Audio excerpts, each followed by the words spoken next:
From Ford Video Guy Studio in Salina, Kansas, it's McArthur Live with Tim Bartz and Sarah Davis.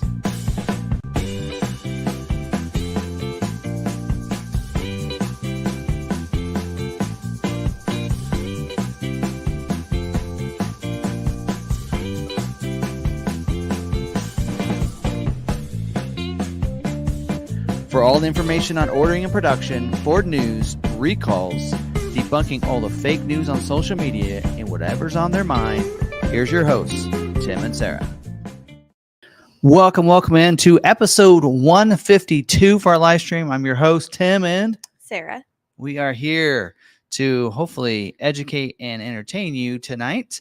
We are going to be, of course, recording this on as a podcast as well, so you can listen to the podcast later if you'd like.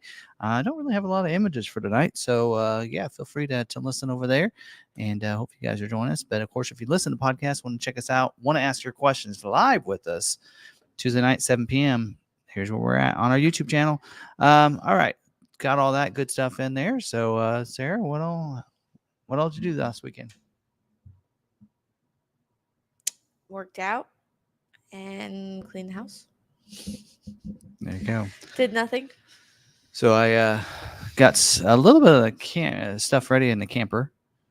And so we got some stuff put in there and everything, and did a video that went live last night. Mm-hmm. Hopefully you guys got a chance on my personal channel, Ford Video Guy. And so it kind of went into what's in the camper as well as what's in the Bronco. Mm. So what's wrong? Adjust the camera a little bit. A little bit more. There we go. All right. So that one, anyway, I hope you guys enjoyed that one. And I got the traction boards to fit on the attic rack on the top. So pretty cool. Anyway, so that was fun going through that. And your mom watched it last night. I said, you don't have to watch that. She goes, oh, I want to know what's in the camper. I haven't been out there in a while. And I'm like, well, it's all stuff you gave me. Anyway, so she watched it, and actually there was something she didn't know was in the camper. So she's like, oh, that's where that's at. Anyway, yeah. So good. If you ever forget where you put something, you now have a reference of where it's at. Anyway, but yeah, and then we got so we're working on that because our camper is kind of small. Got vacation coming up, so we're taking the camper, and it's a 2-person little camper, and the bed slides in and out. Bags aren't really. We noticed that we've only gone camping once to Supercell, and notice that, our bags, are kind of like in the way. We got to keep moving the bags and everything. So, but we do have this nice little cabinet that we can put stuff in. And so we just need to put stuff in there. So now we actually got some of those bags you can put your clothes in and get rid of all the air, like roll them up, get rid of all the air. And so it condenses down. So we're going to do that and put those in those instead of taking our bags. So anyway, so other than doing that, I'm about packed up. So ready to go. So we're looking forward to it. But yeah, looking at the trails we're going to do. So ought to be a blast. But you get to tie down everything else here. So.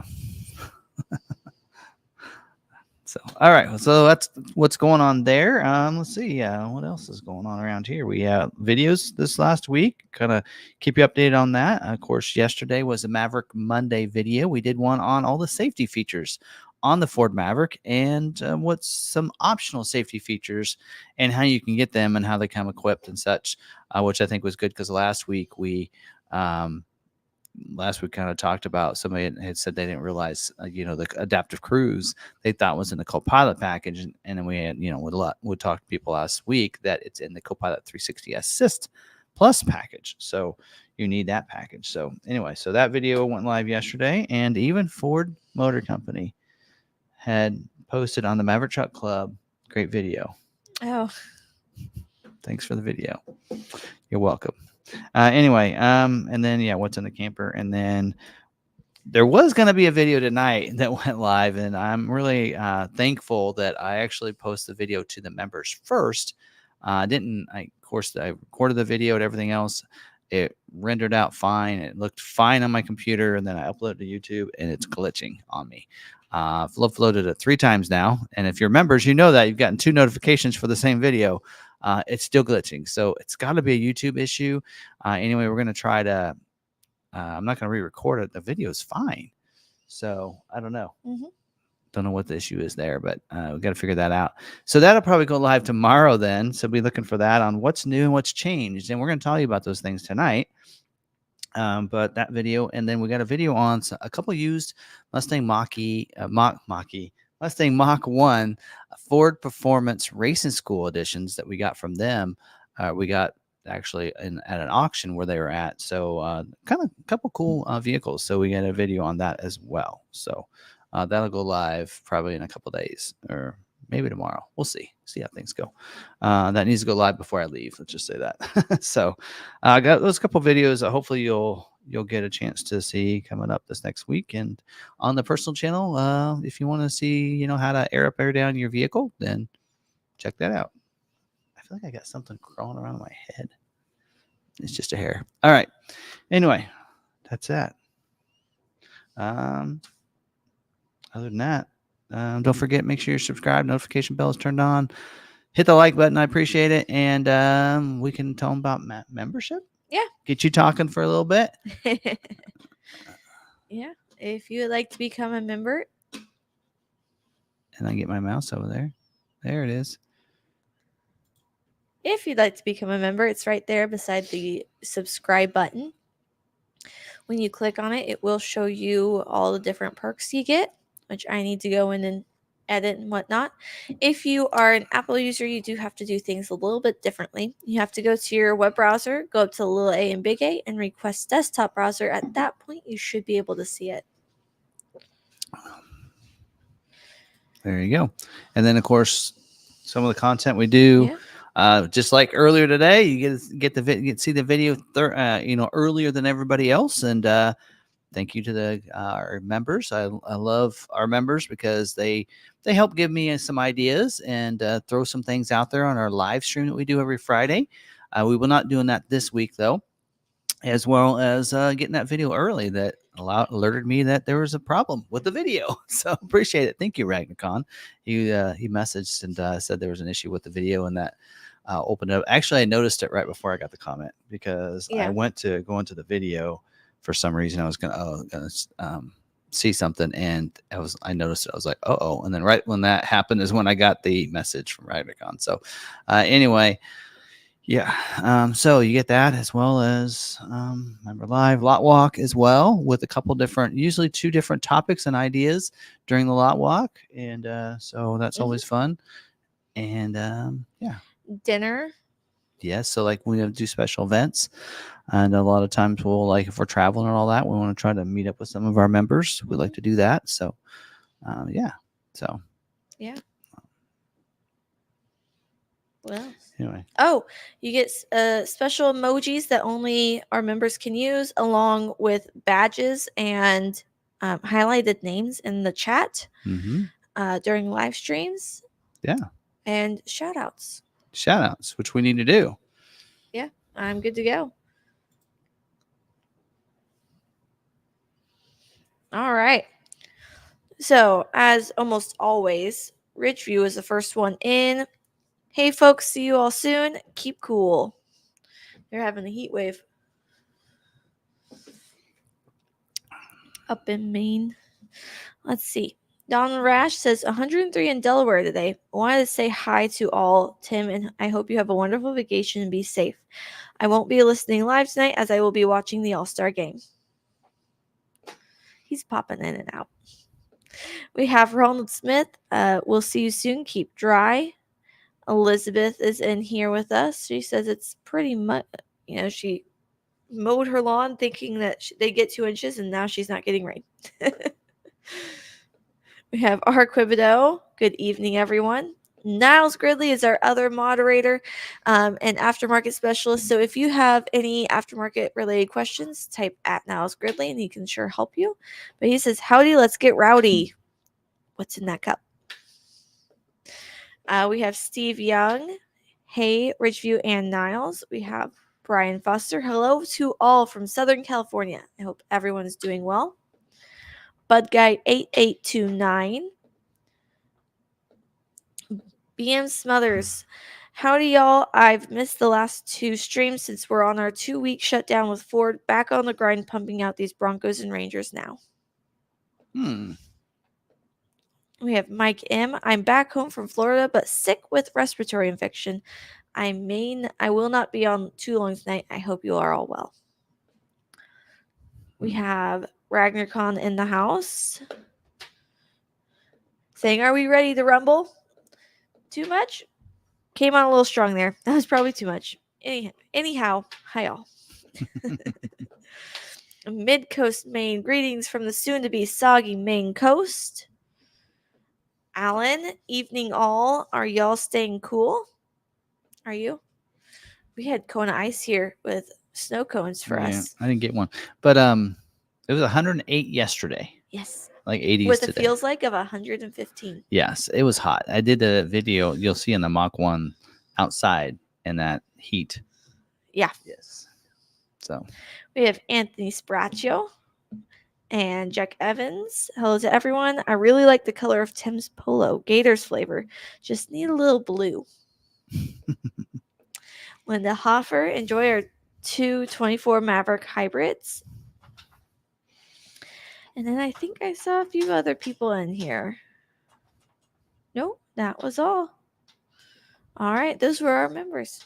All right. If I missed you, I'm sorry. I thought I grabbed everyone. Well, and as Niall said in there, everybody likes to kind of try to figure out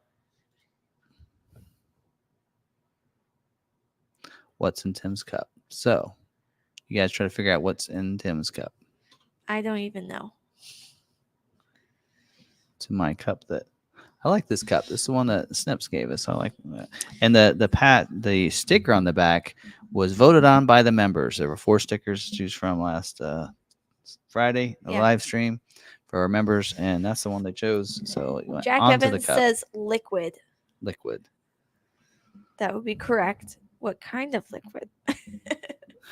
This all started from Niles going, hey, what's Tim drinking? And we were guessing it, and I'm like, you know what? I bet I could.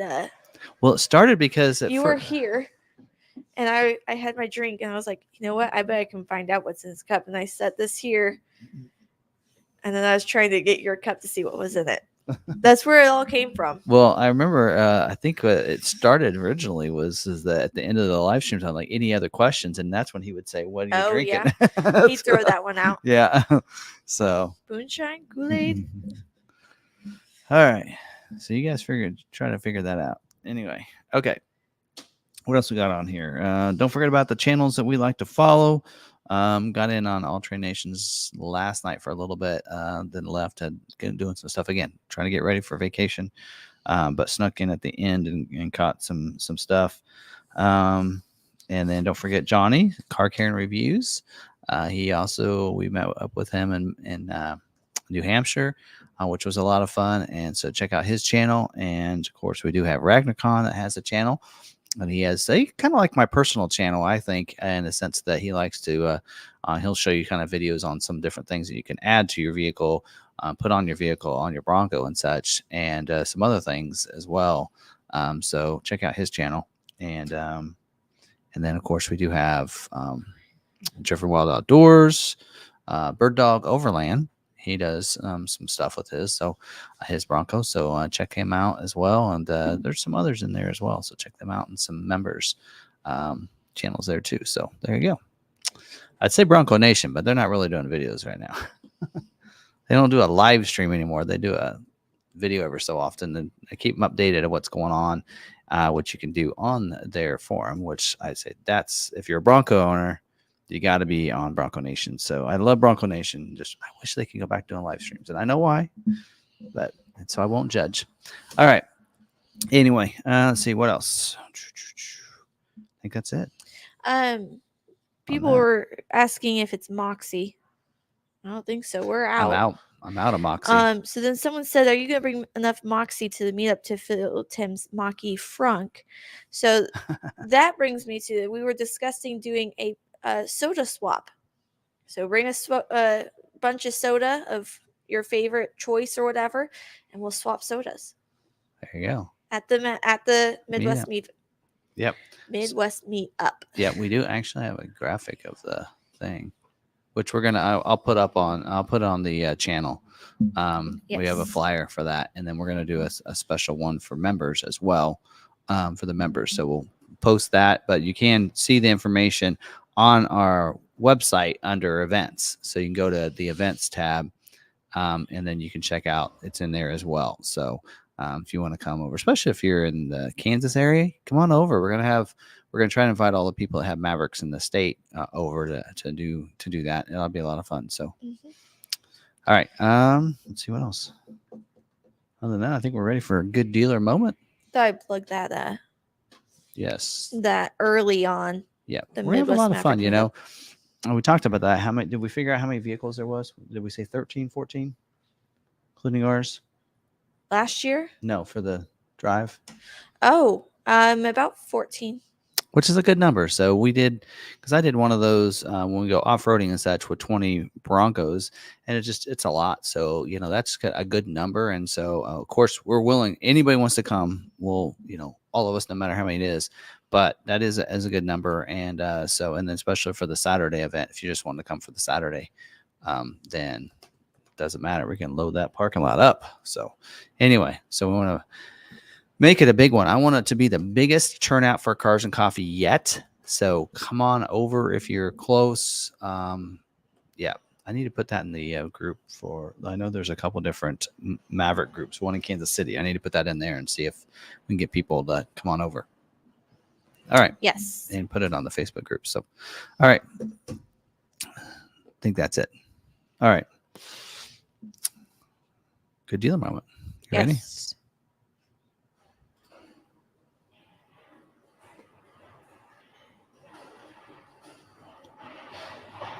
Let's see. I gotta go all the way down here and find one. All right. Almost forgot my mail call. All right. To your good dealer. We'll do mail call. We have. That's gonna.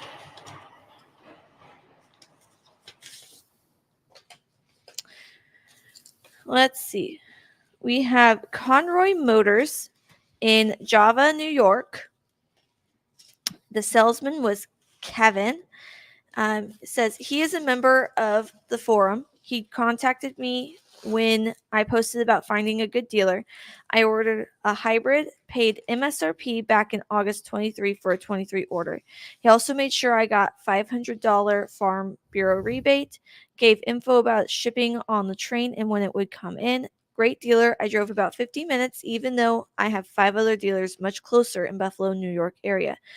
So Kevin was on the Maverick Truck Club forum. Saw someone post looking for a great dealer in the area. He reached out. Awesome. So Kevin at Conroy Motors in Java, New York. All right. That's awesome. So another good dealer in another part of the country. So I always like to say in the videos, there's some good dealers out there. You got to find those. And if you're looking, especially in the Maverick Truck Club, has that list of those good dealers. So check them out. So even though we like to be the number one Maverick dealer in the country, we can't sell all of them. So we can't sell all what? They won't give us enough allocations. Let's just put it that way. They won't let we us do it. They won't let us monopolize the board like that. Nope. Anyway, all right. Okay. So just a couple of things that came in the mail. This is from McKinney, Texas. This in here is I need my glasses first. Thanks for swapping. I hope to see you at a meetup sometime. Have fun out on the trails. And this is from KSU SIG 98. So, and I don't know if KSU means Kansas State, because they said something about having another one from Kansas. Send a patch. We sent them our patch, but looks like they're in Texas now. But there are sunflowers there. So, oh, so send the patch and the sticker. I like that, having the sticker to go with the patch, and then their Bronco there as well. Side view with you the said they're W's. from Texas. Yeah, McKinney, Texas. Makes you wonder if they're from Kansas originally. Yep. And I usually, what I'll do is post these on my Instagram. So if you're wanting to reach out to them and connect with them and do a swap with them with your Bronco stuff, then you'll be able to go to my Instagram. So Ford Video Guy on Instagram if you want to get that. So definitely, I'll post those probably tomorrow or tonight or something. Anyway, all right, this next one, these people are from Maryland, which is pretty awesome. So thanks for another trade, David. And actually, I think we traded before, I think just stickers. So he went ahead and sent his magnet this time in the patch. So a lot of people, if they didn't have I didn't have their patch, then we didn't trade. We just did stickers. So we already traded stickers. So this time we traded patches. So I have this patch. So there you go. So again, that's the gray cactus on Instagram. Go. And then this in here, they sent a lot of stuff. These people, I can't remember where they're from. Oh, yeah, from New York. So we got a New York patch. So they sent a little, a lot of people are doing the chips now, the little poker chips. For a poker run. Yeah. So this in here, they sent a magnet. So this is their original patch and magnet. You see that through there. So they sent that along with their sticker of it. And then they also do the state one. So their sticker and their patch. So the New York. So I'll have that one. And then, of course, some other fun stickers, too. I like that. Of course, there's their, I like that Niagara Falls in the background. So they got that one. Looks pretty cool. And then some fun stickers. Another one that says, I work hard so my Bronco can have a better life. I like that one. And then little Oh yeah, Mad Hatter. And so I think that's what theirs is kind of. Theirs is a Wonderland themed. This in here says, do not pet the fluffy good. And then the National Introvert Society. That's me. Yes. Believe it or not. National Introvert Society. And then official Bigfoot response vehicle. There you go. So I like the fun stickers too, because then I can stick them on different things. But yeah, we'll get that out. So if you guys want that, one thing that most people don't realize about introverts, if they don't know one, is that yes, they are introverts. until you talk to them about something that they are very passionate about. And Yeah, you can't get them to stop and talking. I'll be talking about things that I am passionate about, but then too sometimes being some people that are really big introverts, that they may not seem like they're an introvert and be in public and everything, but when they leave and go home, it's just like it's a stress thing there. So anyway, but I can be at work. That's the thing for me, is I have to get acclimated. So when I went from pictures to doing calls, I had to acclimate to the amount of interaction I had per day. Now I have to acclimate every time we go to an event, and I have to interact with people. yeah. All right. So there we go. So that's why if you see me at an event, I may unless somebody comes up and starts talking and starts that conversation, I'll chat with them and everything else because I'm passionate about something or we'll talk about something. But otherwise, I'm not somebody that's going to go right up to people and just talk to them and such like that. But all right. Next up is scheduling information. And this will be fun because this is the first week of July scheduling. Believe it or not, I know it's the 15th, but this is the first week of scheduling. They had to do some cleaning up. Yeah. So we'll get right into that here. Let me do this real quick. And don't forget, we do, of course, post this as a video tomorrow. For those that just want to watch this information, I always tell people, "Oh, just watch that. You don't have to watch the whole live stream." Because some people are like, "Oh, you guys get chit chatty and off topic a lot on live stream." I'm like, "Yeah, that's all right, because it's our live stream. I can do what I want." But if you want just that schedule information, just watch the video on Wednesday because it's what we're going to record right now. So we'll get in here, and so this I think will be good. I actually might need my glasses for this. My eyes are getting tired already. All right, let's check this out. Scheduling. Okay, we're going to get the scheduling for this week. And this is, again, the first week of scheduling for September's production dates, then the use of July's allocations for dealers when they earned them. So the new allocations go into effect this week, which we're excited. Finally can get some Maverick scheduled for us for production dates. So we're really excited. We have some people that have been waiting for a while to get their Maverick scheduled, and now we're able to do that, and hopefully other dealers as well. So let's get in here and kind of talk about some of the things on scheduling for this week. Now, don't forget, before we do that, got to make sure we talk about the terminologies. So what we're talking about here in this video is scheduling, and that means that's when Ford schedules an order that's in the order bank. The order bank is where those orders are placed, whether it be a stock or a retail order. Now, a retail order is a customer placed order. A stock order is an order that's placed by the dealer for their stock or lot inventory if they don't have retail orders, but they have allocations, which we'll talk about what that means. Priority codes, that's a priority given to orders by the dealer. They can give it anything between an 03 to 19 for that retail order or 20 to 80 for stock orders. The lower, the better. So retail orders are always looked at first, of course, based on the configuration they're looking for, and then goes from there. Now, scheduling, that is when Ford schedules an order for production dates in future months. They do that on Thursdays. So when we start talking about, hey, they're scheduling for the week, for this week, that they're going to be doing that on Thursday. Sometimes it happens on a Wednesday, but typically it's a Thursday. Most weeks. Now, allocations. Now, Ford gives dealers allocations to schedule their orders. A dealer needs an allocation to schedule an order in the order bank, whether it be retail or stock, it doesn't matter. A dealer earns those allocations based on their sales for each model within their region. So if a dealer has an order but no allocations, it's not going to get scheduled. So it doesn't matter if it's a retail order and you think you deserve it because, I got a retail order, they have to schedule it. No, they don't. If the dealer doesn't have an allocation, it doesn't get scheduled. So knowing what dealers have allocations is important when placing those orders. Constraints, that's an option that may be in short supply or take longer to build. We'll talk about some of those constraints or some of those options that are unlimited or exhausted availability. So we'll get into that. Capacity, that's the planned production rate for a certain option, trim, whatever it might be. That goes into play because if your capacity is a certain level, they can't schedule more than what the capacity is. That's just what the plant can handle. And then job 1 and 2, that is the production run within a model year.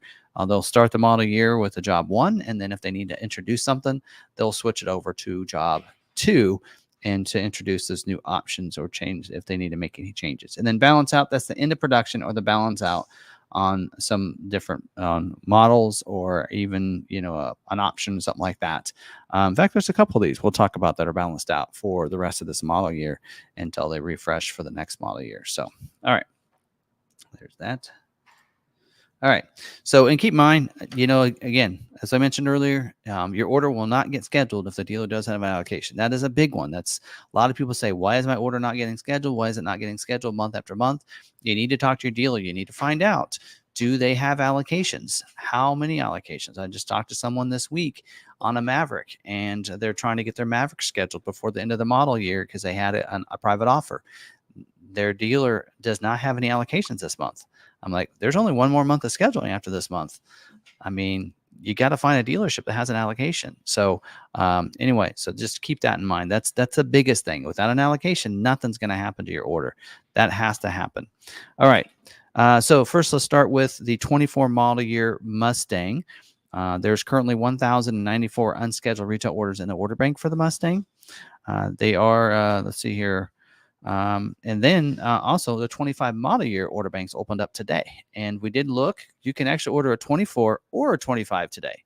So I don't know how much longer they're going to do that. They haven't closed the order bank, and sometimes they'll leave the stock order banks open for a little bit because they're still scheduling for 24s. If a dealer earns a 24, they need an order in there. So sometimes it will allow dealers to do stock, but usually we'll close the retails. But even the retail orders, it's open right now. So keep that in mind. Other than Dark Horse. Dark Horse is closed for 24 model year. It is what they call balanced out, which we talked about earlier. Now, they are scheduled this week for the production weeks of September 2nd to the weeks of September 23rd. And then they'll say retail scheduling only for this week. So they're only going to look at those retail orders. If a dealer doesn't have a retail order, then they won't get scheduled and use that allocation this week. It'll probably happen next week. All right, limited availability for these following items.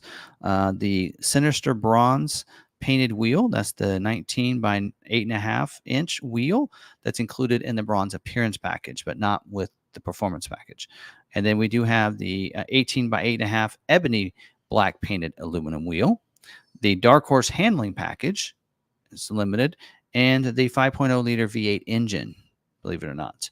Now, exhausted availability. So that's worse than limited. So limited availability means you're probably going to have still some that will schedule. It's just a limited number. So they're not hitting their full capacity, basically, is what that means. But so it's a limited capacity and limited availability. Now, exhausted availability, they will schedule some of these exhausted availability items, but the chances are not very good. So first off is the Mustang Night Pony package. That one is exhausted, as well as, actually, all the following that I'm going to read off here are exhausted.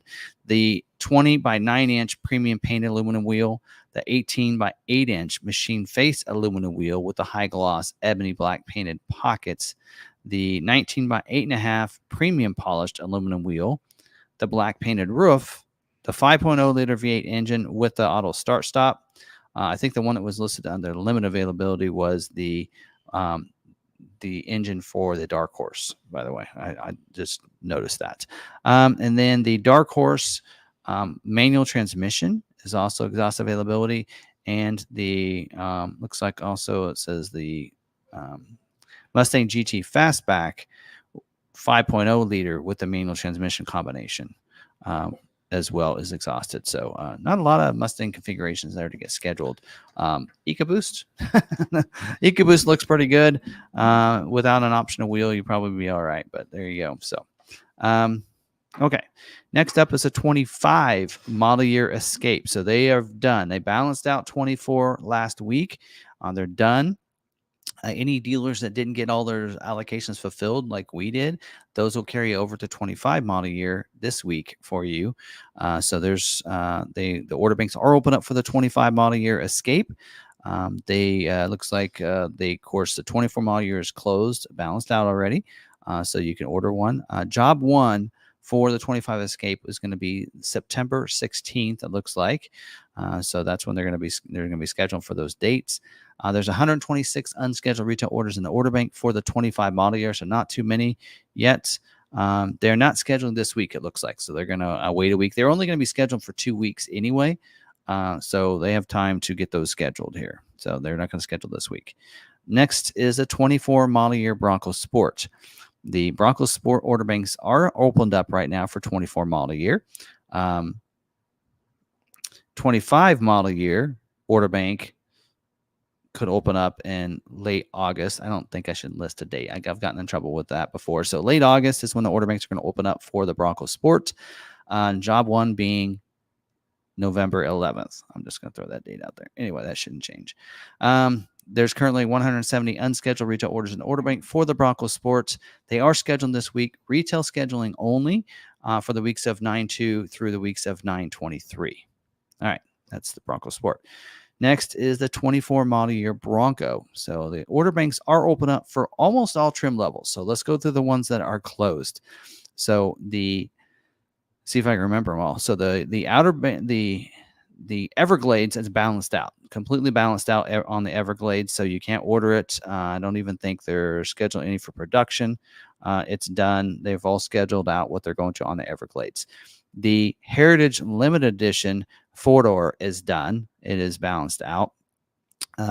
Heritage Limited Edition 2-door can be ordered for stock. So if a dealer gets an allocation, then they can order the stock one for that Heritage Limited to fulfill it. The Heritage 4-door looks like is closed, but the Heritage 2-door is open. So that's the regular Heritage Edition, not the limited. So that is still open. So Heritage 2-door ordering is open. All right. So they are scheduled this week. Oh, wait, there's currently 1,211 unscheduled retail orders in the order bank. They are scheduled for the weeks of 9/2 through 9/23. Scheduling for the Raptor and Heritage Limited only this week. So they're just looking for those. And dealers will, see. Yeah. So there's basically in here, they're saying dealers with an open allocation will need to get those in by July 16th. That's today. So most of your dealers would know if they have a Heritage Limited order. So it looks like this is the end. So it looks like those orders, they're going to be closing those order banks. It looks like that we don't have a memo on it yet, but again, Heritage Limited, most dealers only get one of those, maybe two, and that's it. So it's very limited on that, and it's just done through the dealer. So also note in here is the Heritage 4-door balanced out, Everglades balanced out, and 4-door Heritage balanced out, which I've already mentioned. So there you go. Next up, 24 model year Mach-e. The order banks are open up for the 24 model year. No issues there. 94 unscheduled retail orders in the order bank. Looks like they are scheduling retail scheduling only this week for the weeks of September 2nd through September 23rd. All right. Next up, the 25 model year Explorer. The order banks are open up for the 25 model year Explorer. There's currently 445 unscheduled retail orders in the order bank. They are scheduling this week, retail scheduling only. You'll see that on most models the first week. They're scheduled for the weeks of 9/2 through 9/23. Limit availability for these next items here. The carbonized gray painted 10-spoke wheel, the 18x8 cast aluminum wheel, the 21 by 9 inch aluminum painted wheel, and then the ST line street package. So those are limited availability. The only thing that's exhausted availability is the ST line and the platinum, ST line and platinum. So those are going to be a strickle. So it looks like they're active. You can get an active schedule pretty easily and an ST, as long as it doesn't have the street package. So anyway, there you go. There's that. Next up is a 24 model year Expedition. There's currently order banks are open up for the Expedition still. There's currently 487 unscheduled retail orders in the order bank. They are not scheduling this week. So there's that. No notes on that other than that. All right, next up is the 24 model year Maverick. The order banks are open up for the 24 model year Maverick currently. Not sure when it might close. May happen in the next couple weeks. So you might want to make sure you get those orders in. It may be like the Mustang where it carries over through when the 25 order bank opens up. I do have a date on that. It's in August, early August, with job one being November 4th. So keep that in mind. Order banks are going to be opened up real soon on the 25 model year. There will be a media reveal of the 25 model year first. So that's going to happen. And I believe that order banks will open up like later that day of those reveals. So we're still a couple weeks out for that. They are scheduled for the 24 model year Maverick this week. Retail scheduling only for the weeks of September 2nd through September 23rd. Limited availability for the XL. That is the only one listed. Everything else is good this week. They're going to schedule a lot of what they need for the different versions this week, and then from then they'll tell you. But XL is limited availability; it's the only one. So whether it be the front-wheel drive or the all-wheel drive, both of those on the XL trim, it looks like. All right, next up is the 24 model year Ranger. The order banks are currently open up for the Ranger, although I did see a note somewhere that the balance out could be next week. So if you're wanting a 24 model year Ranger order, you might want to go ahead and get that placed. There's currently 1,043 unscheduled retail orders in the order bank. They are scheduling this week for Raptor only. So again, a dealer needs a Raptor allocation that's separate from the regular allocations to get your order scheduled. They're scheduled for the weeks of September 2nd through the week of September 23rd. And limited availability for the optional Raptor wheel. So if you're wanting that wheel, good luck. All right. But if you do want that wheel, hold on. That dealer, they'll request that one and say, this is the only order we have. And if you work hard enough, if the dealer fights for you hard enough, then they will get that for you. So, all right. Next up is the 24 model year Super Duty. The order banks are open up for the 24 model year. We have no clue when the 25 model year. People have asked me about that. It's going to be a little while, and I'd probably say at least a month before that happens. So don't bank on that. It currently is 12,781 unscheduled retail orders in the order bank. They are scheduled this week at Kentucky for the weeks of 8/5 through 8/26. No scheduling at the Ohio assembly plant. It says plant is full for August production. So they're trying to finish up August production before they move to September. So you're going to have some of that happening. So again, cleanup scheduling. So this is actually still using last month's allocations, I believe, this week, which is really weird. Normally all of them move over to the next ones, but there you go. Limited availability for the King Ranch and Platinum, the F600, the pickup box Delete. That's option 66D with the 6.8 liter gas engine. The lug nut cap that's included in the 17-inch and 18-inch argent painted steel wheel with the painted hub covers and center ornaments, with the 10.5-inch axle size. The wheel ornament that's available on the two-wheel drive rear drive, it says single rear wheel with the 10.5 axle size as well. The 4x4 front axle that's available on the F450 and 550, that is limited availability. The headlamp that's on the limited and the platinum versions, those are the projector headlights. The reflectors are good. Power sliding glass that's available on the crew cab and super cabs, that's a limited availability. And the flow-through console that's standard on the King Ranch Platinum Limited and optional on the XLT and Lariat. And then the fifth wheel hitch kit, not the prep package, the kit. That is a limited availability as well. That is of course not available on the King Ranch Platinum Unlimited standard on those. So just probably just the one where that's optional. That kit's optional. So let's say hitch kit. That's option 15K, whatever it is on yours. I feel like that's the fifth wheel prep package, but it doesn't say prep package here, but it's option 15K.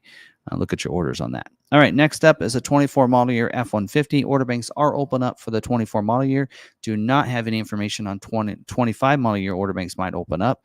Currently 8,620 unscheduled retail orders in the order bank. They are scheduled for the week of August 26th. And heads-up display is restricted and standard on most high series. If you want a high series, please consider ordering either a 401A, that's the trimmer, 501A on the Lariat, 701A on the Platinum. And then also it says required orders, they need 801A Raptors. So if you have a Raptor allocation, they're wanting the 801A Raptor. Again, this is where I've been telling you guys about the Raptor 37. A lot of people have been asking about it. I haven't gotten my Raptor 37 scheduled. That's because it's kind of limited. Right now you can see there's a lot of people that have their 37 Raptor order in there, but they need some 801As to continue production and their capacity, and there's not enough of those orders. So that's why those 37s aren't getting scheduled. There's a lot of those in there, more than their 30% capacity, which is why they're not getting scheduled. Limit availability for option T7 or TY2, which is a 245/70 R17 black sidewall all season. That's standard on the 2-wheel drive XL. Nothing else other than that. All right, next up, 24 model year Transit. Order banks are open up for the 24 model year. No information on when the 25 model year will open up, probably still a couple months. Currently 5,371 unscheduled retail orders in the order bank. They are scheduling this week for the weeks of 9/2 through 9/23. Does say in here limited scheduling for the e-transit version. And then it says the AM/FM stereo and the Sync 3 stereo will balance out early in 24 model year. To increase chances of your orders being selected, please consider adding the 12-inch screen. And it says transit orders with a trail package will not be selected for scheduling. So that's again, this is information for this week only at this point. These could carry over to other weeks, but this is just for this week's scheduling notes. So when we talk about these things are, restricted, limited, and such, that is for this week. So, all right, if you have any questions, you're watching the recorded version of this, the scheduling information video, post those comments down below, and we'll try to respond to those as quick as we can. If you're watching this video live with us on our live stream on Tuesday nights, let's get back to those questions, Sarah. All right, I do have some questions. You went over XL hybrid on the Maverick, correct? Yes, that's the only option that's limited availability. So, and we'll talk more about Maverick later if you stick around with us. Mm-hmm. What's on my mind about kind of the title basically of the live stream? What are your chances of getting it? What could cause your order to not get scheduled this model year? We'll talk about that later, but yeah, that XL is a big one. So there's, like I said, 62% of the unscheduled retail orders are XL. Yep. All right, we have 24 F-150 RCSB 4x4 103A order confirmed since May 1st. Contemplating dropping all DIO and tough bed. Would that help moving this forward? Yes. Not this week, but in some weeks, that spray and bed liner on the F-150 has been a constraint. So I would definitely do that. I would take off your DIOs. I mean, that's in. Well, here's the other thing that's a tricky thing for this, and Ford doesn't say it's an issue, but that 103A, that was a late availability item that wasn't even available to schedule until about May.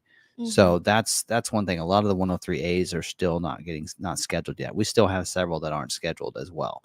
So that's part of it, is the 103A. But also take your DIOs off, because if there's another 103A like yours, and if you don't have some of those things like the spray and bed liner and the DIOs, then that's going to just push you behind them in a sense. So simplifying your configuration is the best thing you can do to get it scheduled, especially if it's something you can always put on later yourself or your dealer can. I would recommend it. I mean, it might cost a little extra in labor costs than having it done at the factory, which they include the labor costs into that. But it depends on what it is. Yeah, it depends on what it is. Yeah, exactly. If it's something that you could do at home, by all means, order the parts and put it on at home. It can be easier. Most dealers will do the tough bait spray and liner. They'll do a spray and liner for the same cost as a factory. Yeah, that's typically not gonna be any more money. The DIOs, like something you can, like she said, put on yourself, like a bed divider kit, bed rug, a bed cover, all those things you could put on yourself. And they're not gonna, I mean, so you're gonna have the cost of the bed cover itself, which would be about the same as it would be from the factory. Mm-hmm. And then you just have to put it on yourself. I will say, if it's a bed rug, right, you're talking about the carpeted bed, and you get a F-150 with the Pro Access tailgate, you're going to have to cut out that Pro Access tailgate. They don't have it set up yet. They need to have a second one. Ford Accessories needs to include a second for those, because so basically the way those bed rugs work is that they adhere to the tailgate itself, and then when you fold the tailgate down, it covers over the gap right there where the tailgate, the hinges are, and so that's the way it's done. Well, with the Pro Access tailgate, that opens up. there's no cutout yet for it. So what we've had to do is cut that and adhere it to the tailgate itself and do it that way. So it's a little tricky. So Now, so we anyway, found this out the hard way. yes, yeah, we did. We've done it and we figured it out. But yeah, you might So- want to make sure you know that. But anyway, other than that, I would, that's what I would do. Yeah. Is get rid of the bed accessories. Would the keypad option or the adjustable bed rails cause a delay on an allocated Ranger Raptor? Keypad option probably not. The available bed rails cause it delay. Now the bed rails might. So And I mean, Ford's not saying that there's an issue on any Ranger if right it's now. scheduled could- already, Oh, it's scheduled. well, I'm just saying, if your vehicle is already scheduled, you don't need to worry about constraints. Allocated, because you said in an allocated Ranger Raptor. So here's Yes. the deal. Okay, so dealers can word this really weird sometimes. So a dealer gets an allocation, and when they receive an allocation, they tell Ford. We did this today. Ford says we have two Raptor R F-150 Raptor R allocations for you. So we had to slip those orders in, and then we tell them what order numbers we want selected with those two allocations. That's the way it works on all of your Raptor allocations, including Ranger Raptor. So your dealer needs to receive that allocation. And if they have a Ranger Raptor specific allocation, not just a Ranger allocation, Ranger Raptor allocations are separate, then the dealer would tell their rep which order is getting selected. So I'm assuming in that case, it will get selected. It doesn't matter if it has a constraint on it. They will schedule that one. So I don't think that's an issue. More than likely, your dealer doesn't have enough allocations. What some dealers will do is they'll place all their Ranger Raptor orders in the order bank, right? Mm-hmm. And then when they get that allocation, then they'll give them which onever's the oldest one in there. We do it a little differently, is we don't always place those orders in the order bank. We have those customers and we know which ones are which. And then when we're ready, hey, which one's the next one up? Then we schedule it. So we let people know ahead of time, hey, we have 3 orders. We're waiting for allocations for them. And then once we get an allocation, then we'd place the order and let you know that yours is being scheduled. Yes. So that's how that works. It is a little different, a little tricky. And some dealers don't word it. They're like, "Oh, we got your Ranger Raptor, allocation," and your dealer might have got an allocation this month.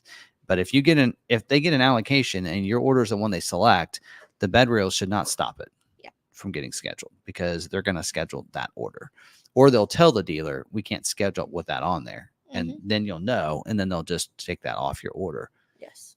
So. If your order is previewed on Tuesday, does Ford schedule your order on Thursday? Not necessarily. Previewing is them just looking at it. They could decide that one doesn't meet their needs for this scheduling period and then not select it. So yeah, typically if yours is previewing, it means that they could build it. Mm-hmm. They could order it and they could build it.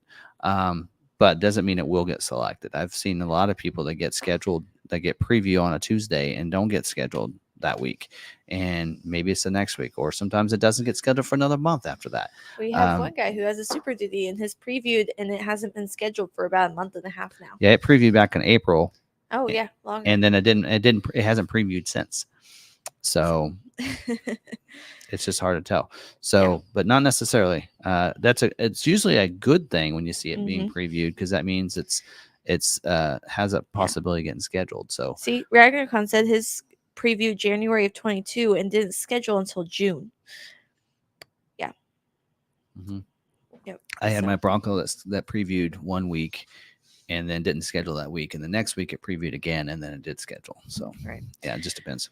I have a Ford Ranger ordered with the 2.7 liter. Placed my order at the beginning of June. Is there any indication when production of Ranger with that engine option will begin? It's already begun. They are producing those. And really, a lot of these, like this one, along with some of the others, has the biggest thing, and I mentioned that in the scheduling, is allocation. If a dealer doesn't have an allocation, doesn't matter. Nothing's going to happen. We didn't have any allocations for Maverick for 4 months, and it wasn't anything that those customers need to do to their order. There was nothing. It doesn't matter what happened with their orders. It's not. I mean, they had no constraints. It was the fact that we just didn't have any allocations. Yep. This month we have 0 Ranger allocations. So if your dealer doesn't have an allocation for a Ranger, then they can't get it scheduled. That would be the conversation to have. I had that conversation with a person on the Maverick Truck Club, and said, you need to, the biggest thing is I know yours is XL hybrid, or no, it was Lariat hybrid, I think, right? Yes. It was Lariat hybrid. I'm like, you know what? I know Ford wants to schedule Lariat Mavericks right now because they're not to capacity. So it'd be really surprised if it doesn't get scheduled next week. But you need to ask your dealer how many allocations he has. And I found out they get 0 this month. And I said, well, there's only 1 month left of scheduling after this. You sure you don't want to put an order in with us? Because we have 100. And we have about 45 available open allocations to get your order. Every single one of our retail orders are previewing today, except for the 2 that were put in today, because they wouldn't preview because they weren't there for them to look at. So, that's what it needs. That's what it comes down to. It's, having that conversation with your dealer, and, it hasn't been scheduled. We'll find out. Maybe they didn't get any Ranger allocations last month. Maybe they get, this month. So, yep. Yeah. Just that's a tough one. Dealer. Yeah, having the conversation of when, because like right now they should be able to see how many allocations they have. Like I can see all of ours that's getting that what they're scheduling for, and then it also tells us, how many they plan to schedule of those this week. Like I'm looking at F-150. We have 65 F-150 allocations. They plan to schedule 21 of those 65 this week for the F-150. And then even shows us that we have Raptor allocations, and it shows us 1 Raptor R and 2 regular Raptors. So it breaks that down. So anyway. Yep. I ordered a Ford Explorer Platinum in April. It's showing it's being built, but I haven't heard anything since. Find out when it's being built. Yeah.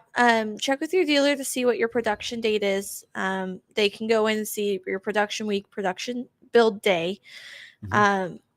It might have moved. Yeah. So the thing about Ford's in production status, or your being built status, is a very wide variety that goes over a bunch of statuses. So it starts with in production, and that's when it's usually sent to the plant. Your window sticker is sent to the plant, and then it gets printed there. They start production on it. They go through production. They in production. They go over checks. They do all the things that they need to. Release is also part of that, or is that the end of the in production? It'll still show as in production when it's being released. Until it's actually picked up and shipped is when it changes. Yes. So that being built, or that in production status, is a very long status with a lot going on in between. I like to call it, there's 4 statuses of your order, and there's sub statuses. There's sub things that are basically within those statuses. And, order submitted or in process is 1 status, in production, in transit, and then delivered is the 4th one. And so, that in production can, like you said, it can results in, what it's been released, it's been produced, it's, it's sent to plant is what they call it. It could be at trim, it could be at body company, if it's getting a bed and liner and stuff like that. So there's a lot your dealer can check on where it's at. Could be on hold, because on the 25 model year Explorers, they're holding those up to make sure the production is right on those. Right. And so nobody's like, there's people that had theirs built 2 months ago that haven't been shipped out yet. And we're seeing that more and more with all the different models. As they're going through them, they're wanting to make sure that these vehicles are coming out in the best condition, best possible version of the vehicle. And so they're waiting to release them until they are 100% sure that they are ready to. Yep. So, and that's going to happen to Maverick too, and Bronco Sport. I would actually be surprised if we don't see a 25 Maverick until January 1. So, yeah. With the November start date. Just saying. All right.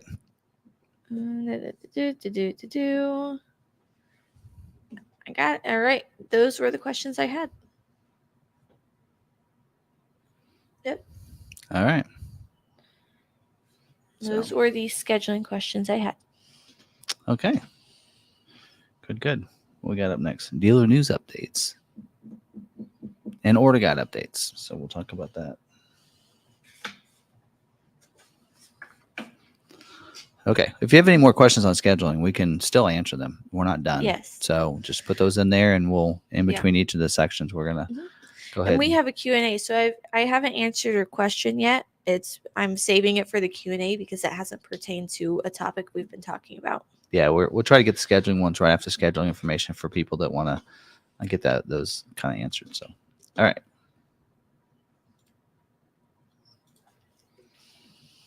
All right, dealer news updates for this week.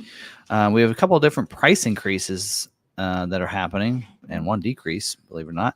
And this in here is on the 24 model year Mustang. There was a price increase yesterday, and here's usually how that happens: is they do a price increase. So this is, I think, I don't know, probably the 8th or 10th price increase for the Mustang.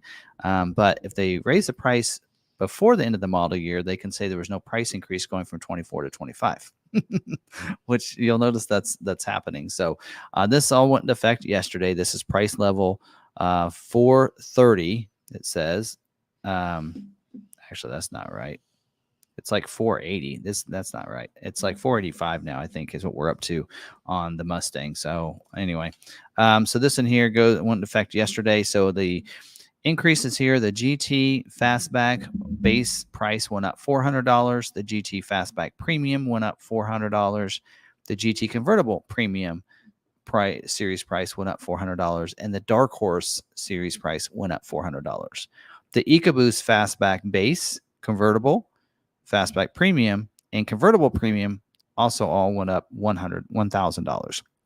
So there you go. So those were price increases. So that's the base series price. They went up, and then you'll notice 25 model year prices came out, and they didn't go up.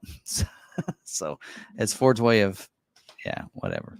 Anyway, won't talk anymore about that. Next one is a price increase and a decrease for the Mustang Mach-E 24 model year. The GT all-wheel drive extended range went up $1,000. So it was discounted down to $23,995, and now went up $1,000 to $54,995. The destination charge went up $100. It's now $1,995. And the extended range battery for the Select all-wheel drive, it went up $1,000 as well. So now it's $4,500 price increase package to go with the extended range. And then the Mach-E Rally went down $2,000. So what that's going to look like for the Rally is, since the GT went up $1,000, but the package went down $2,000, you can still save $1,000. So there you go.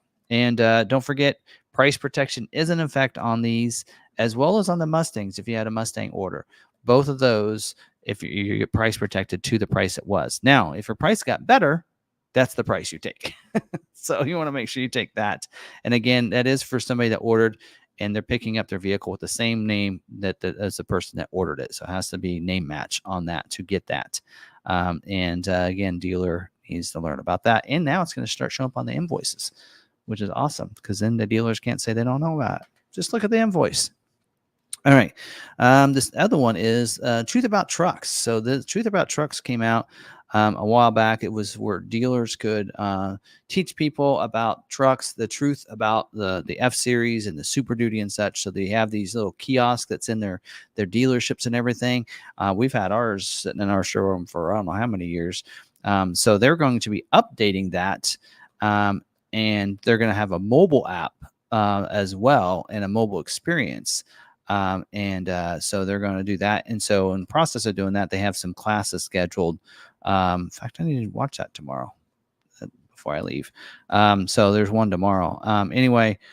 So actually, no, it's next week before we leave. So next week, there's training sessions for that. So if you're with a dealer, make sure you check that out so you know how to use that app to help your customers out and teach them about trucks, the truth about trucks. All right, let's talk about the 25 model year Mustang. Order guide really didn't change. It just came out for the first time. So the 25 model year is now available. And there is a few, of course, the video, hopefully I can have it live tomorrow. Let me just go through just a couple things that are different for this year. Colors that are gone: Atlas Blue, Rapid Red, Tinted Clear Coat's gone. Yellow Splash, Tri-Coat. and dark matter gray. Those 4 colors are gone, will not be available in the 25 model year. But we have a new color, molten magenta metallic tricoat. Magenta sounds like a dark red, but I looked at the color because I actually searched that name and found that they have a touch-up paint for it already, and so it shows what the color looks like, and it looks almost like a hot pepper red, in my opinion. But anyway, Wimbledon white as well, which is available in that for a special edition package, and this is Wimbledon white is only available in the 60th anniversary edition, so you can get that. In that molten magenta metallic tricoat will be available on all trim levels, but won't be available with your appearance packages. So you won't be able to get that with the 60th anniversary or the Dark Horse handling package, I think, and I don't know, some others. So there you go. All right. Let's see what else significant. Dual zone climate is now standard equipment on every Mustang. It was single zone until you went up to the certain package or the high package. It is now standard equipment. I thought that was kind of a big deal. They took away the wireless charging. It's not that was a surprise. So that was available. That was part of the EcoBoost Premium, I think, with the high package, and is now not included. The B&O sound system is now what used to be part of the 201A or 401A, that premium package with the high package. Now it's actually optional equipment, but does and is available on the 200A or the 400A, but does require the Copilot 360 Assist Plus package. So another big one, 60th anniversary package is back, or is now available. They did kind of release that. And then the EcoBoost 2.3 high performance package is done. It's gone. It's not available in 25 model year. So that was available in 24. So if you wanted that, you're going to need to order one of those. But that was a big one. And because of that package being gone, there's some other options on the EcoBoost that have gone away, like the red seat belts, the painted calipers, brake calipers that was available with the performance pack, and the Magma Ride, as well as the Recaro seats. Those all were removed from that because of that package. So and then I noticed on the GT and GT Premium options, it's not listed in the major changes, that there is now a Notorious Blue with Grabber Blue logo brake calipers when you order the GT Performance package. So that's a new option that I saw that was not listed in the changes in here. So anyway, there you go. All right, so there's that. So again, hopefully that video will go out tomorrow. I'll work on it. I'm working tomorrow and then going on vacation. So hopefully I get it to stop glitching. Figure that out. If I have to re-record it, I will, but we'll see. Hopefully that goes well. So, all right. That's all I have for the dealer news. I don't really have any questions on that, but I do have a question. Is our Heritage Limited that's coming in, is it Peak Blue? No, because it was ordered before Peak Blue came out. Okay. I don't believe it is. I think it's do we have a Peak Blue coming, or? I think it's Yellowstone. Oh, we have Yellowstone. I think that's what's coming in. No, because we didn't have that allocation. We got that allocation and we're giving it before Peak Blue, before Job 2. It was a Job 1 build, I believe. Okay. I mean, I can look for sure. Because I keep track of that. One of our viewers is looking for a Peak Blue Limited. And it'll only be available in the 2-door now. Ragnar said he saw one in 4-door. Really? Mm-hmm. Well, maybe it was because there for a little while, 4-door was available. I don't know when that changed that and they balanced that out. But yeah. Now the question is whether or not it's a production one or a pre-production one. Because we saw some pre-production ones driving around. Ooh. But right? Ragnar said his was sold. Oh, okay. Let's see here. There's a Raptors. They had a 2-door Yellowstone and a 4-door Peak Blue. Yellowstone was on the lot for a few days and it sold, but Peak Blue was sold immediately off the truck.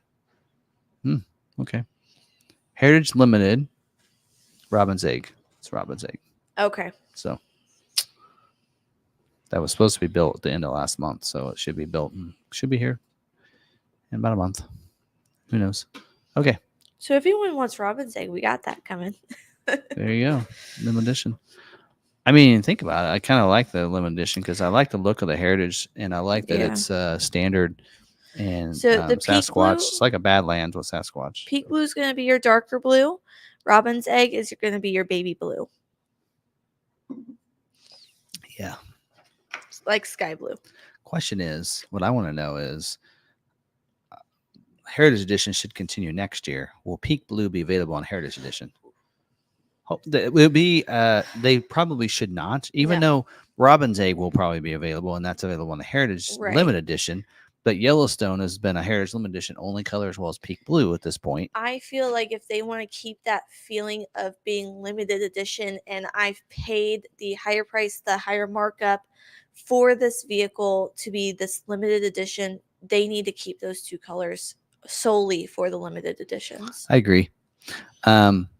Like if right now Bronco Sport, there are very few Bronco Sport Heritage and Limited Edition in Peak Blue found. Like we saw one at the auto show. It was like, oh, I haven't seen that color. That color hadn't been out anywhere. Yeah. And that they stopped making those, and so there probably aren't too many of those out there. So anyway, yeah, I agree though. But all right, I have 2 recalls. That's it. Not too many. Okay, 2 recalls. These are actually both customer satisfaction programs. 24N05 for 21 to 23 model year mach-e's. Paint sealant issues, it says here. And so it says this program provides a no-cost one-time repair to the door bottom hem and vertical door hem surfaces for 10 years of service or 100,000 miles from the warranty start date of the vehicle, whichever occurs first. This is a one-time repair program, and it says it lasts through November 30th of 2024, and this is for 21 to 23 model years.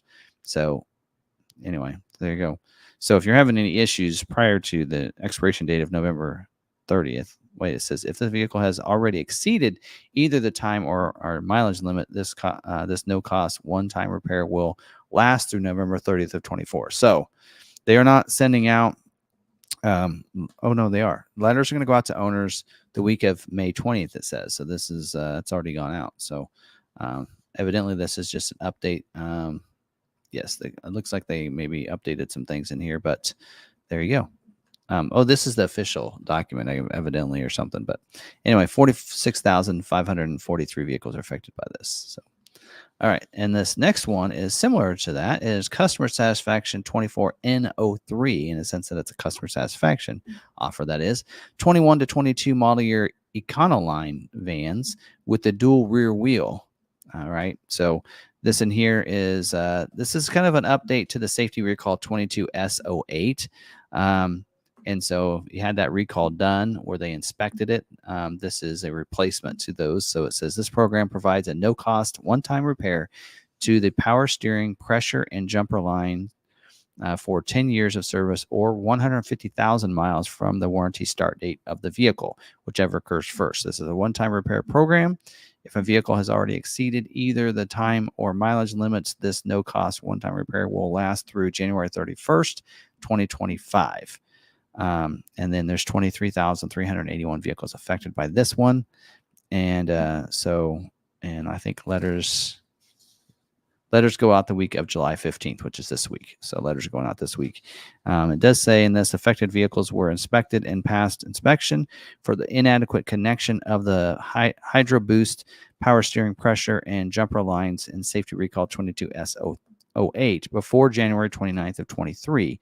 This program provides coverage to the Hydro Boost power steering pressure and jumper lines should they require replacement due to inadequate connection to the brake Hydro Boost unit. So there you go. Those are our 2 recalls.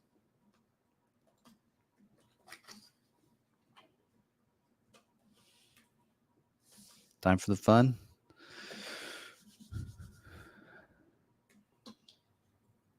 Yes. The fun stuff. It's about ready to begin. Oh, did you guys want to know what's in the cup? Yes. It's Baja Blast Mountain Dew. No one guessed Mountain Dew tonight. Not a single person guessed Mountain Dew. All right.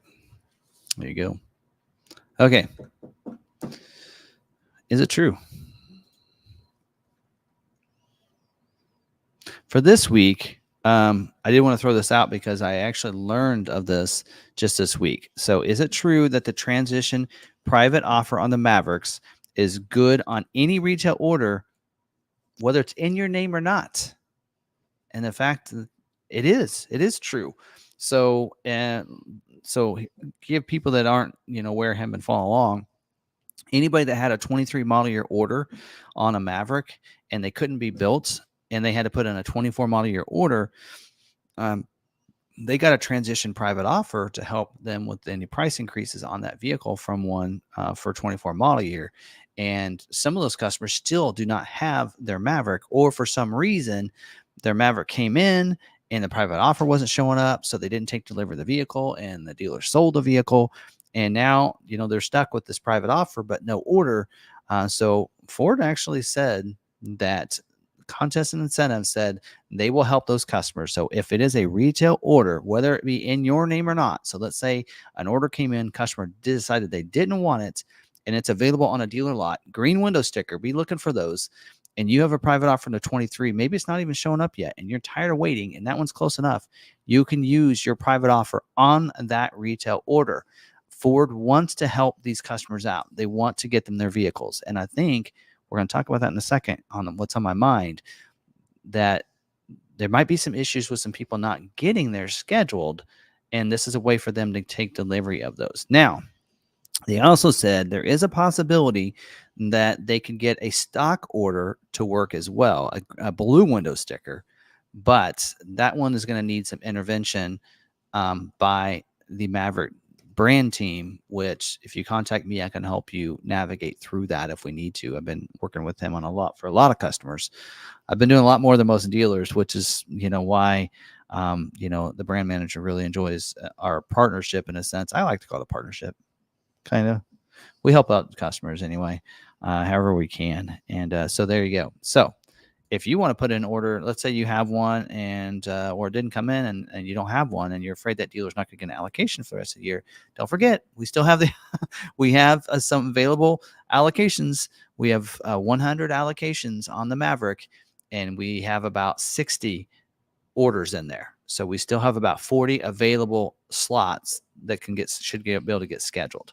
I try not to order XL Hybrid, which we're going to get into, but in fact, let's just get into it. So part of the title of this one here is actually I changed it from this. It's not important. Okay. What's the title? Reasons your 24 Ford Maverick might not get built. So hopefully Ford doesn't get offended by this, but I'm not saying that it's because they've done anything wrong. It's just there's some other factors that go into why it could possibly happen. Now let's just set the scenario up here. So again, an order, if you have an order in the order bank, does not guarantee you're going to get scheduled for a build date. A dealer needs an allocation. So now they have recently, as of starting this month, has a new allocation system that is based completely off sales volume, the turn and earn. Are they turning them? What do they have in stock? If they have too many in stock, they don't get, they get some of their allocations taken away. So they might have sales, but if they have a bunch on their lot because they're trying to mark them up or whatever, then they lose some of those allocations. So it's completely on the turn and earn, which is why I mentioned we got 100 allocations. Is because we're selling about 45 a month and we have 0 on our lot. And that's why we got a 100 allocations, because since we have 0 in our lot, we have 0 available to sell. And they want us to have at least a 3-month supply, which is why they gave us, they originally honored us and gave us 115. And we said, we're just going to take 100 because we don't want to be, again, because of the turn and earn, we don't want to have a bunch on our lot either. So, and we didn't have a bunch of retail orders. So that's why we elected to go with 100. And so there are some people, though, because a dealer needs an allocation, that will have an order within a dealer. And if they're not getting it because of the turn and earn, they're in a smaller dealership or whatever else it might be. And now it's not based on Escape. It's not based on Bronco Sport or Ranger sales. It's completely on Maverick sales. That can change how things work. So you may be at a dealership that maybe doesn't get an allocation this month or next month, like the customer we talked about, that had that order at that dealer and has 0 allocations this month, and they have like 3 orders. Well, you gotta flip a coin and see if they're going to get an allocation next month. Maybe they will. But since it's based on sales and they got 0, that makes me think they probably won't get enough to fill those 3 orders. Yeah. So here's some reasons why maybe if you have an order that's placed with a dealer that you might not get scheduled. Here are some things that you needed to think about doing and helping yourself out. And one of them, like I mentioned, is dealer allocation. So we mentioned it earlier in scheduling. That is the key. The number one thing to get an order scheduled is a dealer needs an allocation. I know it doesn't seem fair. You put in an order with a dealer, your order should get scheduled. No. In fact, there's somebody that said, hey, I put an order with a dealer and all I got was one about the order being submitted. I didn't get my VIN number. Well, that's not how it works. This isn't Tesla. You get a VIN number when it gets scheduled, and that's once the dealer has an allocation, and they reset every month. The new allocations start this week for September build dates. So one of them, again, big one is a dealer needs an allocation. So have that conversation with your dealer. If you have an order with them, go in and talk to them. Say, how many allocations do you have for the Maverick? How many do you have that are going to get scheduled this Thursday? So you need to have the conversation tomorrow with them on that. Find that out. Retail ordering only or scheduling only for this week. So they're only going to look at retail orders to get scheduled, but having that conversation with the dealer and find out. And then if not, find a dealer that does have an allocation like us. And we'd rather, why were we pushing it? We could say, you know what? We don't want orders. We're just going to put in a bunch of stock. In fact, Ford put in 100 stock orders in for us this week. Just in case we couldn't have 100. Yes. So they put in what they call sim orders. They put 100 in for us this weekend. So we have, I think it was 45 Lariat orders in the system and 55 XLT orders in the system, stock orders. Don't know why they didn't see that we already had 50 or 60 retail orders and we only needed like 40 or 50 in there, but hey, you know what? They wanted a guarantee. So they put those stock orders in there for us. So, which brings me to another thing that could happen is if you have a configuration that Ford cannot build, XL, yes, you have an XL hybrid, not all those may not get scheduled. I know they're saying it's going to take up to the end of this model year to get them all scheduled. But again, some of that also has to go in with the dealer allocation. So, like I looked at the numbers and why is it not printed on this? I had this in my notes here and maybe I printed it before that. Here we go. Here's my notes. So XL orders, 62% of the 6,896 orders are for the XL, which means there's 4,275 orders that are the XL trim, right? Their capacity is 22% right now. And let's say they build 15,000 Mavericks each month. So they could build 6,600 XLs. That's more than the 4,200. But here's a scenario that's not figured into that, and that is a dealer allocation. Again, coming back to that, I don't want to keep harping on it, but that's part of it. So if a dealer needs an allocation, and then you got to hope that, like, okay, was it last month? We got 3 allocations. Mm-hmm. We had 40 retail order, or like 35, I think, unscheduled retail orders in the order bank. Did they take all 3 of those? Were they XL hybrids? No. Guess what they were? They were all Lariat trims. Yep. So let's say you have an XL order at your dealer, and the dealer gets 3 allocations, but they have 6 orders, right? And you have an XL, and the other ones in there are XLTs and Lariats. There's a really good chance that your XL order doesn't get scheduled. Just putting that out there, to almost guarantee that your XL is going to schedule is your dealer needs more allocations than their retail orders. That might be the only way that there's a guarantee that your XL order gets scheduled. If it's differently, if they have more orders than allocations, I can almost guarantee it probably will not get scheduled.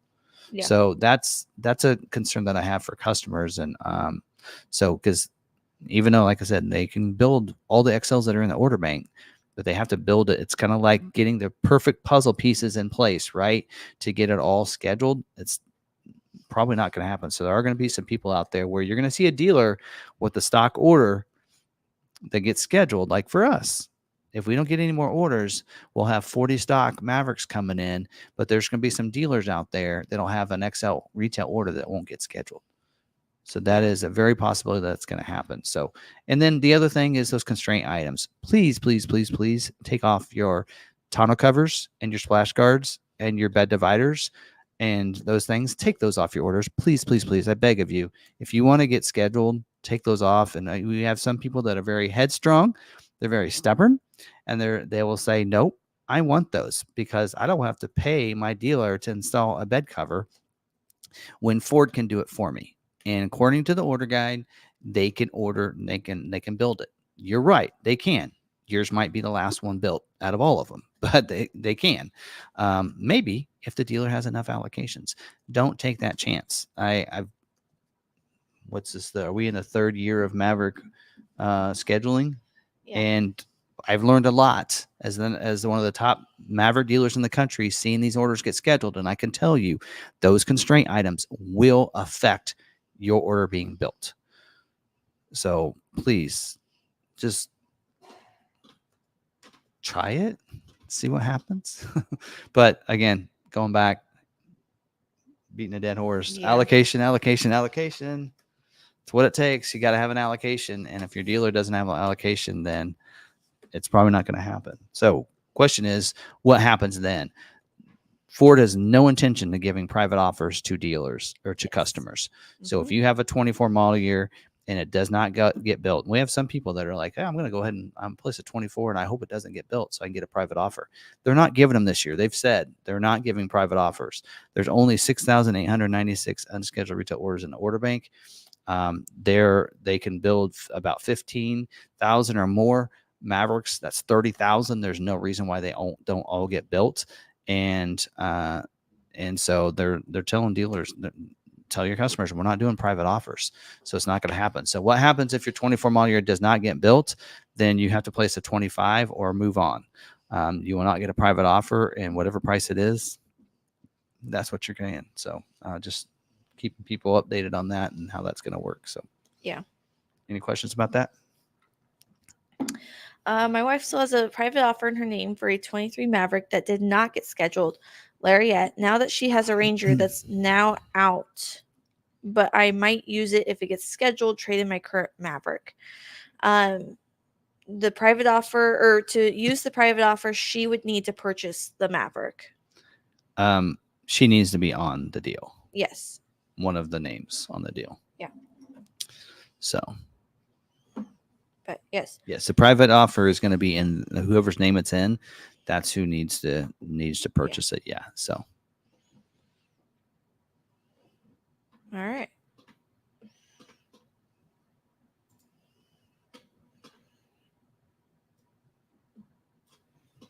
Any other questions on that stuff? Not really. No questions left then? Let's see. No.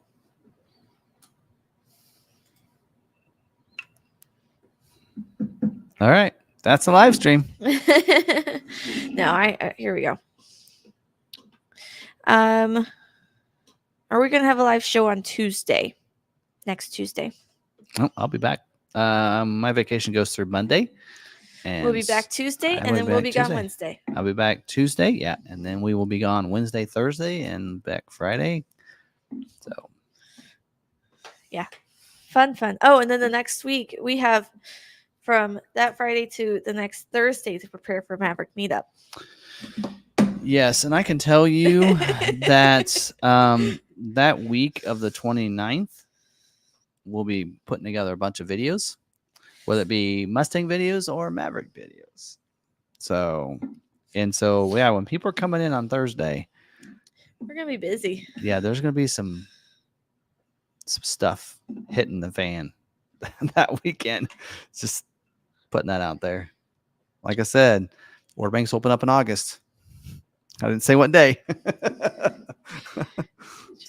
What color would you get? I guess we'll find out this week if it gets scheduled. My guess it will. Yeah, or next week.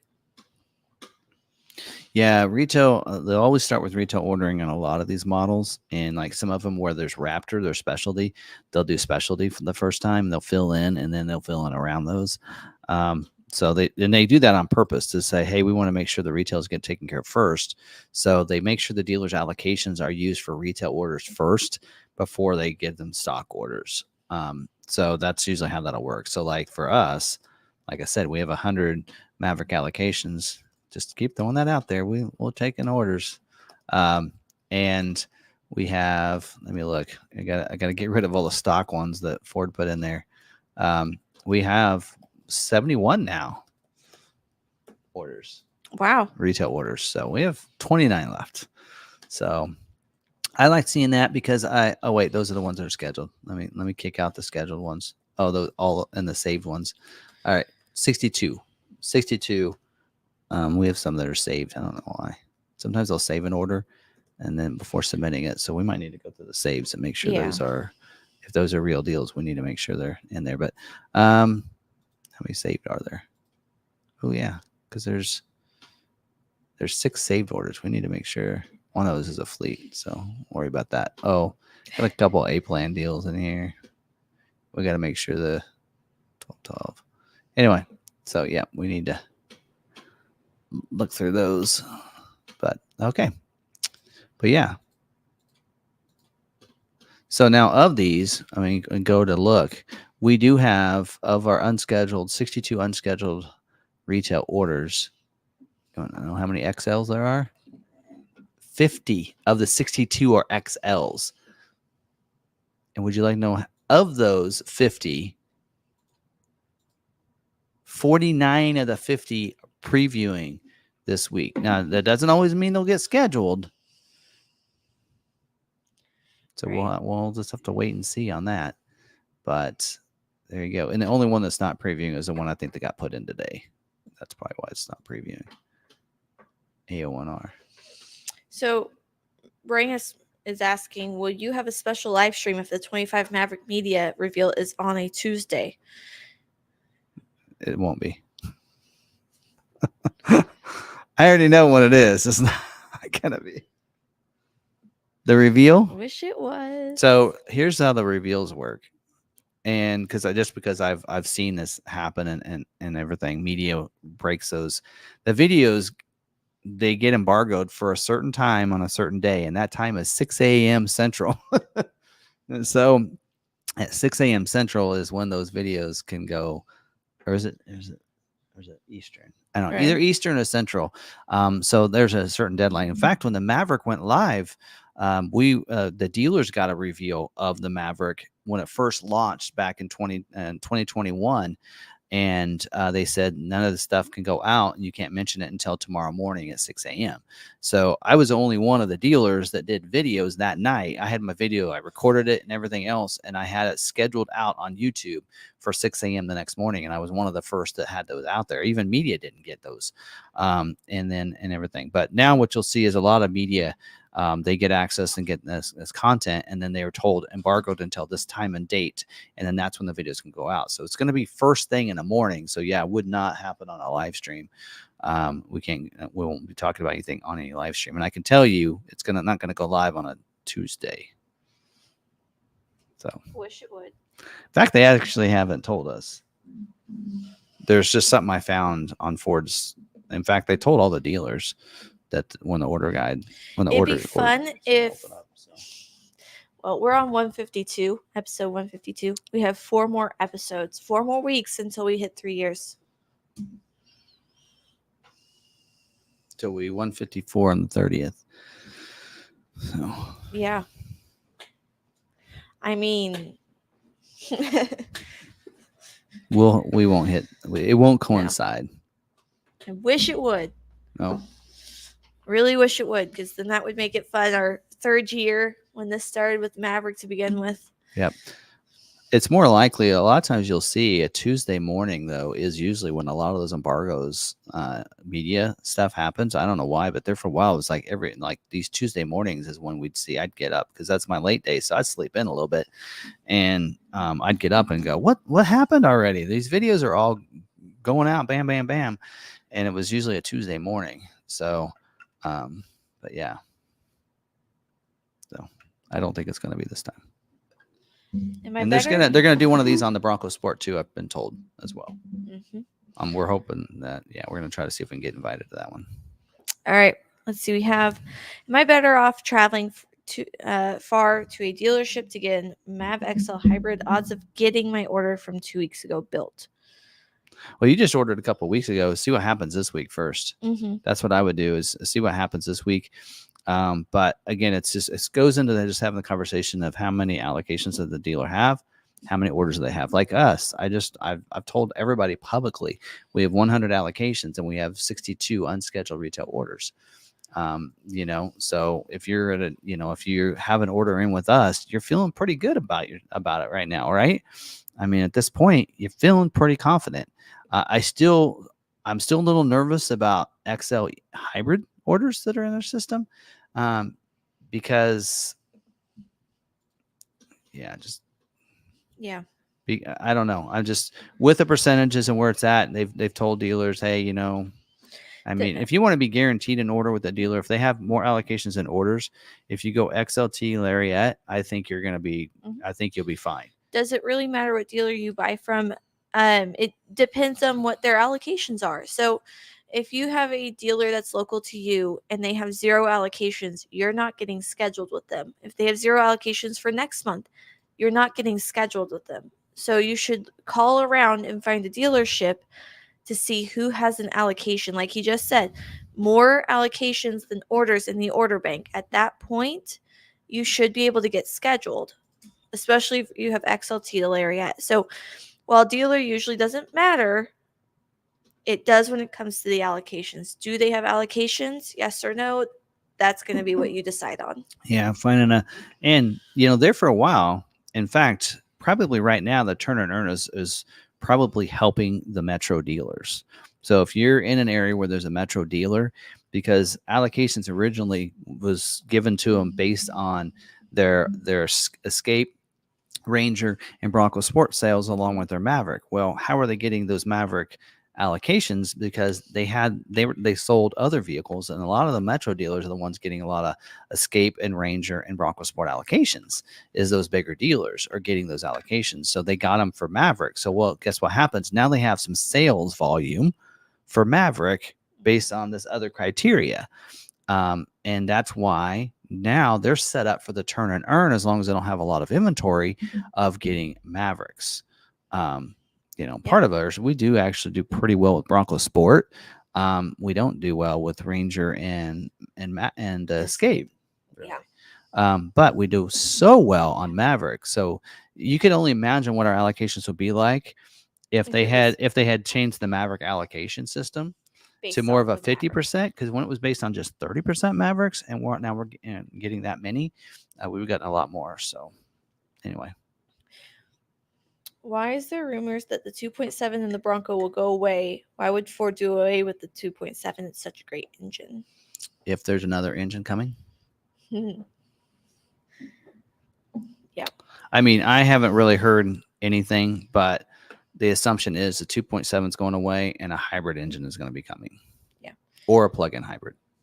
Have you heard anything on the 25 Ford Explorer? They were supposed to be out in June and July, but there are none out there. Yeah, we talked about that early during scheduling. Or was it scheduling questions? That they're holding those up for quality inspections. They want to make sure there's no recalls or anything with the new redesign and everything else. So that's why they're holding up. And I don't know if they've shipped any out yet. A couple weeks ago, I looked on ours, and none of ours has been shipped out yet. So that's probably why, or that is why. So hopefully they get shipped out real soon. Yeah. In your opinion, is Maverick trimmer selling well? And I don't think it's as most people that are getting a Maverick are getting it for the hybrid. Right. And if they aren't getting it for the hybrid, they're doing their own modifications to it. Yeah, trimmer, like when they did the trimmer Ranger and they got the F-150, and, I just, like, we were talking Saturday, general manager and I were talking, we're like, we don't feel like a model needs a Raptor and a trimmer. They don't need both. F-150 has both, but will the Ranger get a trimmer is a question. And will the Maverick get a Raptor? I don't think the Maverick get a Raptor because they have a trimmer, and vice versa on the Ranger. Now they have a Raptor. I feel like they're the same. They're almost the same thing. They are. Both are very capable off-road, Yeah. That aggressive Raptor vehicles. suspension is just a cut above the trimmer, though, when it comes to F-150. Yeah. Well, and what enabled them to do on the F-150 is put an R together. Yeah. Right. So you don't need the trimmer because you got the Raptor and the Raptor R. Yeah. And then no, but yeah, and that's why we have a trimmer now, and it's not selling. We've had it for a couple months now, and it's not sold. But I don't know. But the trimmer is a good vehicle. I had it. If you're looking at an EcoBoost on all, I think that the drive system on the Tremor is so much better than the FX4 and some of those if you could afford to get it. But again, the Tremor package is a pretty big jump in technology and off-road ability. And I think it is, but I don't think it's selling well because most people aren't looking at that. Yeah, like you're seeing with the Lariat, they aren't really going for the best vehicle money can buy. They're looking for cheap and efficient. Yep. And when you look at it, go EcoBoost, all-wheel drive FX4, the tow package. You basically got the trimmer just without the clearance. You don't have the all-wheel drive system, which is a very superior system, but you have a really good system that there's nothing wrong with. Just like the same way we're looking at the Ranger Raptor. Well, once that 2.7 came out in the Ranger, why not just go 2.7 and then add your FX4 package, right? And some of those things, and that's a pretty good little setup. And then you could add a lift if you wanted, right? Anyway. Yeah. Is the clear coating offered by Ford a dealer install, and would it hold up a Maverick build? It is a factory install. Mm-hmm. And have you seen it hold up builds? Yes. For a long time. I don't know about now, but for a long time it did. I remember last year, there was like, yep, take those off your orders. Yeah. Right now, I don't know. And the clear coating you can have done at a dealer or a third party if your dealer doesn't offer it. I know here we offer clear coatings. We offer a Pro Pack and a ceramic. So if you want that, you don't need it on your order. You can have it done after. I don't know what I did with that, but no, I don't. I wouldn't. I'd leave it off your build if you're trying to get it scheduled. The suggestion that we usually go with is, can it be done at the dealership? Yes. Okay, great. Get it done at the dealership. Take it off your order. Yeah. And I think it's okay. So I don't think it's a clear coating that you can order from factory. I think it's a paint protective film. So that's the clear bra is what I like to call it, right? PPF. Yes, a PPF. Which you can still have done. My mach-e has a PPF on it, and it's only at the bottom and on the fenders, right? And so what they're doing is they put it on the hood, they put it on the mirrors, I believe, and some in the fenders. Impact. Yes. Points. Front. So it's not an actual clear coat, I don't believe. I might be wrong on that. Correct me if I am. I haven't seen one on a Maverick. So I think it's the paint protective film. And yeah, I'd do that later. Yeah, because we do PPF here. We do the ceramic when we do Pro Pack. Yeah. All right.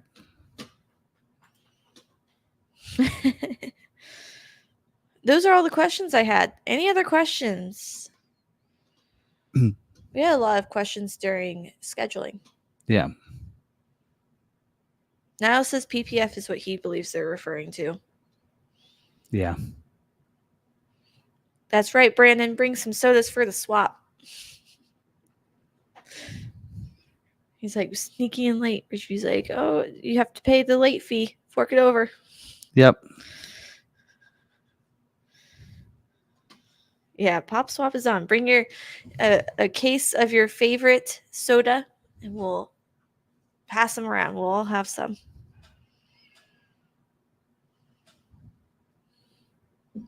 Yeah. This whole no future product talk is really not my speed. Yeah. Struggle is real. Yeah. Yeah. Yep. In due time. In due time. Someone earlier said, what was it? Because someone was asking for our, what's the word I'm looking for? About scheduling when Maverick's going to come out. And his response was, I think Tim and Sarah have NDAs. order guide and first day to order are tentatively in August. Well, I don't really have. Okay, we are invited to an event, but we can talk. I think we can talk about the event we're going to. We just can't talk about anything we learn at the event and when things are going to happen from that event. But I can tell you the stuff that I've gotten in a way of order bank opening dates. I've gotten in trouble in the past by talking about that on a live stream, even though I found it in a Ford dealer area. Some of the stuff that we get as dealers will say secret on there, or it's proprietary information and we're not supposed to talk about it. And that is one thing that I've gotten in trouble with in the past, is to talk about those dates. That's why I'm okay that they've told me I can talk about an area around like late August or early August. I can use those kind of phrases, but I can't actually put a date in there, because if they're wrong and they can't and they have to move it, then they look bad. Because we've done that before, where we're like, oh yeah, order banks are opening this date, and then they had to move it by a month. And then they get a lot of flack because of it. And I mean, things happened, and can't hold that against them, and that kind of stuff. But yeah. But anyway, so but yeah. So anyway, we'll see. I mean, really, I knew the Mustang date was today. A couple of weeks ago, I did list that was today. It was in the, because I felt like when it was in the order guide or the scheduling information, I think one week I was able to talk about it. But anyway, yeah. So yeah, but I mentioned job ones today, and I'm probably not supposed to talk about that, but oh well, threw that out there. Should be okay on that. But order banks is a big one because people are really waiting, and then they start asking dealers and everything else. So anyway, now I don't know, like today we were able to order a 24 and a 25 Mustang. Usually once the new model year order bank comes out, we're not able to order the previous model year.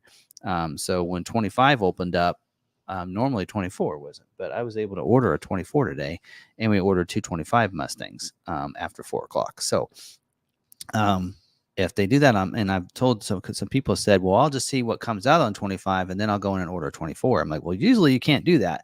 Usually they'll close the order banks before opening the 25, but they haven't, they didn't on the Mustang. So there is that possibility. We'll just have to see. So we'll see. I mean, normally like Ranger, they came out and said that the balance out is next week, the next Monday, but they haven't said anything to dealers to tell customers yet. So don't know. So when do you think we'll hear about 25 Bronco? I do know, I've been told when we were in New Hampshire, they told us that 24 model year production will go through the end of the year. So 25 model year Bronco will truly be a 25 calendar year Bronco. So, and I didn't know this, that you can't now, we usually don't see this happen, but they can't make a 25 or a 24 model year and the 25 calendar year, which makes sense, but I never thought about it. They've always released it early, but we've been told production for the 24 is going to go into December. They'll probably take a week or 2 weeks off of the plant, and then start building 25 model years first of the year is what I've been told. So with that, again, we can do this rollback thing. This is how I usually figure things out, is if we know that production is going into December, and let's say December is when they start production, go back 3 months, we're probably talking September is when the order banks will open up. That's my guess. Speculation. Yes. Again, educated speculation. Or educated guessing. So Tim's that's really good at seeing patterns. Yeah. Goes off of that. Well, and they do tell you there for a while they were telling us. Now they're not doing it anymore, but they used to do a dealer call and say, hey, here's what production is going to look like for this model. Here's the capacity on everything. Here's our production. And they'll tell you they're producing this model year for 12 months starting here. So they did that for the Maverick last year. They said 23 Maverick is going to be built for 13 months. And so, okay, well, they started on middle October. Do the math. 13 months will be into November. And so that's when now they're saying the job one's going to start is the middle of November. So makes sense. Yep. So as long as I can remember those dates and that kind of stuff, then it works. But Mustang was also, though, they said Mustang was supposed to produce through completely through this calendar year. Yes. And they've opened up the order banks, and now production is actually starting in, what did I say, November? So they've probably stopped October? giving those like, hey, it's going to do this, it's going to do this, it's going to do this, because they can't guarantee it anymore. The production schedule is so in fluctuation anymore that they can't guarantee. I will say Mustang Dark Horse is going to be very limited next year. In 25 model year, we received one allocation for the entire model year for Dark Horse. We received 5 last year. My gosh. And they said there are some people that need carryover orders, carryover ones that of the 24s that are being fulfilled. So they're getting theirs first. And so I don't know. I thought we got all of our scheduled for production dates, I thought we did. but I don't know. So I don't think we're going to have any carryovers. So to go from 5 to just 1. So we'll just see. So that makes me think that production is going to be a little low on the Dark Horse. But what about GTD? That's not considered. That's totally different. There's no allocation set on that. I mean, they don't have allocation system on that. It's basically people get picked on getting their GTD, and then the people tell them what dealership they're picking it up at, basically, and the dealership just gets lucky. Yeah. So that's how that'll work. So you basically, put that information that you want one. And basically, if you're rich enough and you have enough money and you can put down the deposit of whatever thousands of dollars it is, then they get to pick their dealer. So, have we heard anything about an interior update on Super Duty? No. Maybe the next model year. So 25 model year should not be is not a refresh. Mm-hmm. Typically, they don't do a new interior. Now, there may be different interior color changes, like, instead of Baja, a different color there, but we don't get an interior redesign or anything until 26 model year. So, Bimini asks, are there no more Ford GTs anymore? Ford what? GTs? No, they stopped GT production. Yep. 24 model year was it last year they built those? Yep. Was there something else in there that I missed? I thought somebody had posted something about Maverick. Oh, order for 25 Maverick.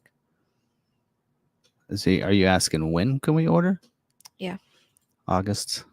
That's all I can say. All right. For those of us who wish to have a service done to vehicles during community weekend, who should we reach out to?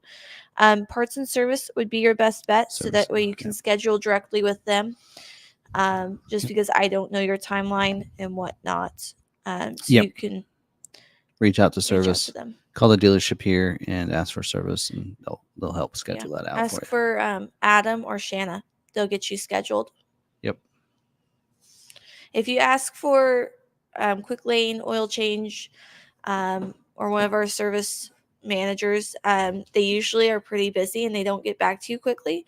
But if you ask for Adam or Shanna, they usually can help you with scheduling that pretty easily. Yep.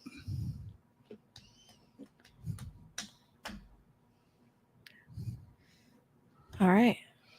Yep. Oh, we said it again. Order 25 Maverick. Right. That was before we answered him. Well, but he posted up here too. Yeah. And you pulled that up as he posted that one. Oh, okay. You like my 25 Maverick wheels?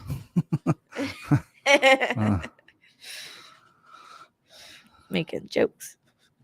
Yeah, that's the thing that I don't know. We're seeing the Maverick pretty much unmasked in a lot of places, different colors and everything else. So a lot of people, hey, it's been revealed, and that is the question. I mean, why are they going to have a big reveal for media if they've already shown it? Yeah, so I don't know. I mean, like somebody said, they made the molding. I mean, Mapsim actually said that. He had a good point. They made the molding for all these that they made, but they will build a couple hundred, pre-production vehicles. and those get crushed. I mean, they do that all the time. So what's the Yeah. point that they could do the same thing with those? I Well, don't know, but we we haven't seen saw- the interior though. You saw like Von Gittin, he in his lab he had parts that he was testing out to make sure that they fit or that they look good or that they're the right design that he's looking for or the right look that he's looking for on his vehicle, and they're 3D printed. Who's to say that that's not a 3D printed part, or that, not to say it's 3D printed, but who's to say that's not a pre-production part that they had small quantities made of just for that purpose of going, do people like this? We'll find out.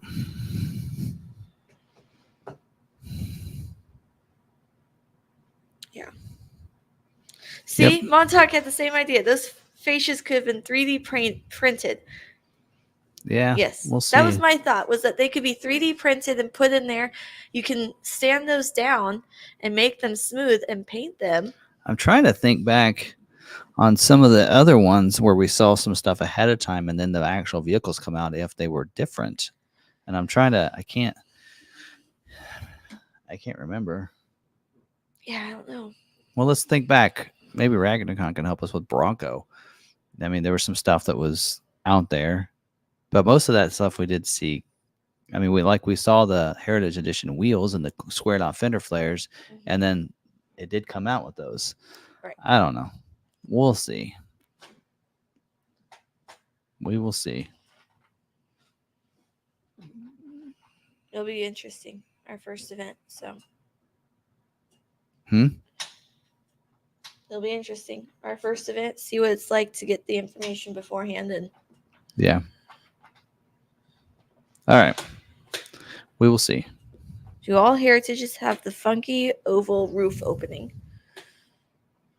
Oval roof opening. What oval roof opening? I don't know. Yeah, some of that stuff did get delayed. Ragnicon did. Do you yeah, know? that's true. Oh, the rear roof? I don't know. I don't know. I don't think it's any different. I do know that the your Heritage Edition roofs are different. So they're Ragnicon. Only 2-door has the gunner's hatch. It's a gunner's hatch. in the middle. Yeah. The Thank you. Something that we don't know, but if we don't know, usually Ragnicon does. We haven't really gotten any 2-door Heritage Editions. All been 4-doors so far. That's right. But I got one in order in my name. The one coming in is a 2-door. No, they're talking about a regular Heritage, not a Heritage Unlimited necessarily. Yeah. I mean, I see a red 2-door Heritage traveling down the road all the time. It says, did you know there was a all-electric Explorer in UK? Yes, they did. And a lot of people don't know this. I think that it's not a 3-row in the UK. It's 2 rows. Because in the UK, they need smaller vehicles due to their road sizes. So they call it use Explorer name, but I think it's about like the edge size in a sense. But yeah, all electric. So, and they come out with what do they call it, a Capri or something? And I haven't talked about that much, but because I haven't looked at the information on it. Capri earlier. Yeah. All right. So I will say this. I want to talk about one last thing on that is that the tops on the Heritage Edition. So Derek got his in this week. Yes. And he's always complained about how loud it is. He says, here's how I judge quietness in a vehicle. If I can make phone calls, over the system, right, without wirelessly, whatever, without having a phone up, connected at 84 miles an hour. He said that's what has to happen because I make a lot of phone calls on the way to work, a lot of business calls and everything when he's coming from Lindsberg to here. So that is an important thing for him. And he says, and I can't do that in a Bronco. Even some of the ones with the newer tops, the carbonized gray tops, he hasn't been able to do. He got the Heritage Edition. He said, now I can. The Heritage Edition top, he said, is the quietest that he's been in. He's been in a lot of different Broncos. 2 doors and different ones, even 24 model years, even 23s. And he says the Heritage Edition roof is the quietest roof that he has had, that he's driven in. So he goes 84. Yeah, he goes 84. That's why you can't ever drive an EV. In a 75. So yeah, he's gonna go 84. But so that's the thing, and I said, you know what, those tops are the same ones that the black painted modular top is. Those are the I think the Heritage Editions are the same ones. So those side windows, quarter windows, can come out. You can take those out. So kind of like the ones I saw. So Yeah. anyway, so and I don't know on the 2-door though about that, but I will say that 2-door that we drove in New Hampshire, that roof creaked. It did. I also did not like how unstable it seemed. I didn't. I'm not doing a 2-door. No. No. I mean, there were so many times where I'm like, I feel like we're gonna tip over because it's not as wide a wheelbase, and so I felt unnerving in it. So I was like, nah, I'm not getting a 2-door. Power to those people that can, and it does get you in tighter situations. And for people that want to off road that way, that's fine. But man, I felt like yeah, we were gonna tip half the time. Anyway, let's see. Let's start a rumor: 2-door Maverick long bed. No, I'm not starting any rumors. What's a sim order? So a sim order is an order that Ford puts in there. Basically, it meets their criteria or meets their building needs. So they don't have enough of this, or this. So they go ahead and they implant it into our order base. I don't know exactly what the acronym stands for, but that's basically what it is. Yeah, I don't know. Here, Sims overview. Smart inventory management system. Smart inventory management system. So Ford thinks they're smarter than we are. So they put the order in. So here's and they're smarter than the customer apparently. Yep. Reviews 16 weeks of sales history, sold and not sold, using weighted average that emphasizes the most recent 4 weeks. Projects future inventory based on the current dealership stock plus incoming vehicles minus projected future sales. Determines the best configuration to equalize dealership sales and inventory mixes. Works generally within the limits for all regional allocation commodities. Okay, some of this stuff, I'm sorry, I'm not going to say it. Not true. So basically, Ford is going to push in the orders that they need to help their capacity. So if a dealership like for us, you'll notice we had no XLs. Why? Because we had a bunch of XL orders, and that's what they're going to say is you had plenty of XL orders, so we're going to give you XLT and Lariats, but it's because you want Lariat scheduled. That's what it is. Mm-hmm. So anyway, but we're gonna get the retail scheduled first, and then we'll figure out from there on what stock ones. And we might have some Lariats might get some tonneau covers and splash guards and a paint protection put on them.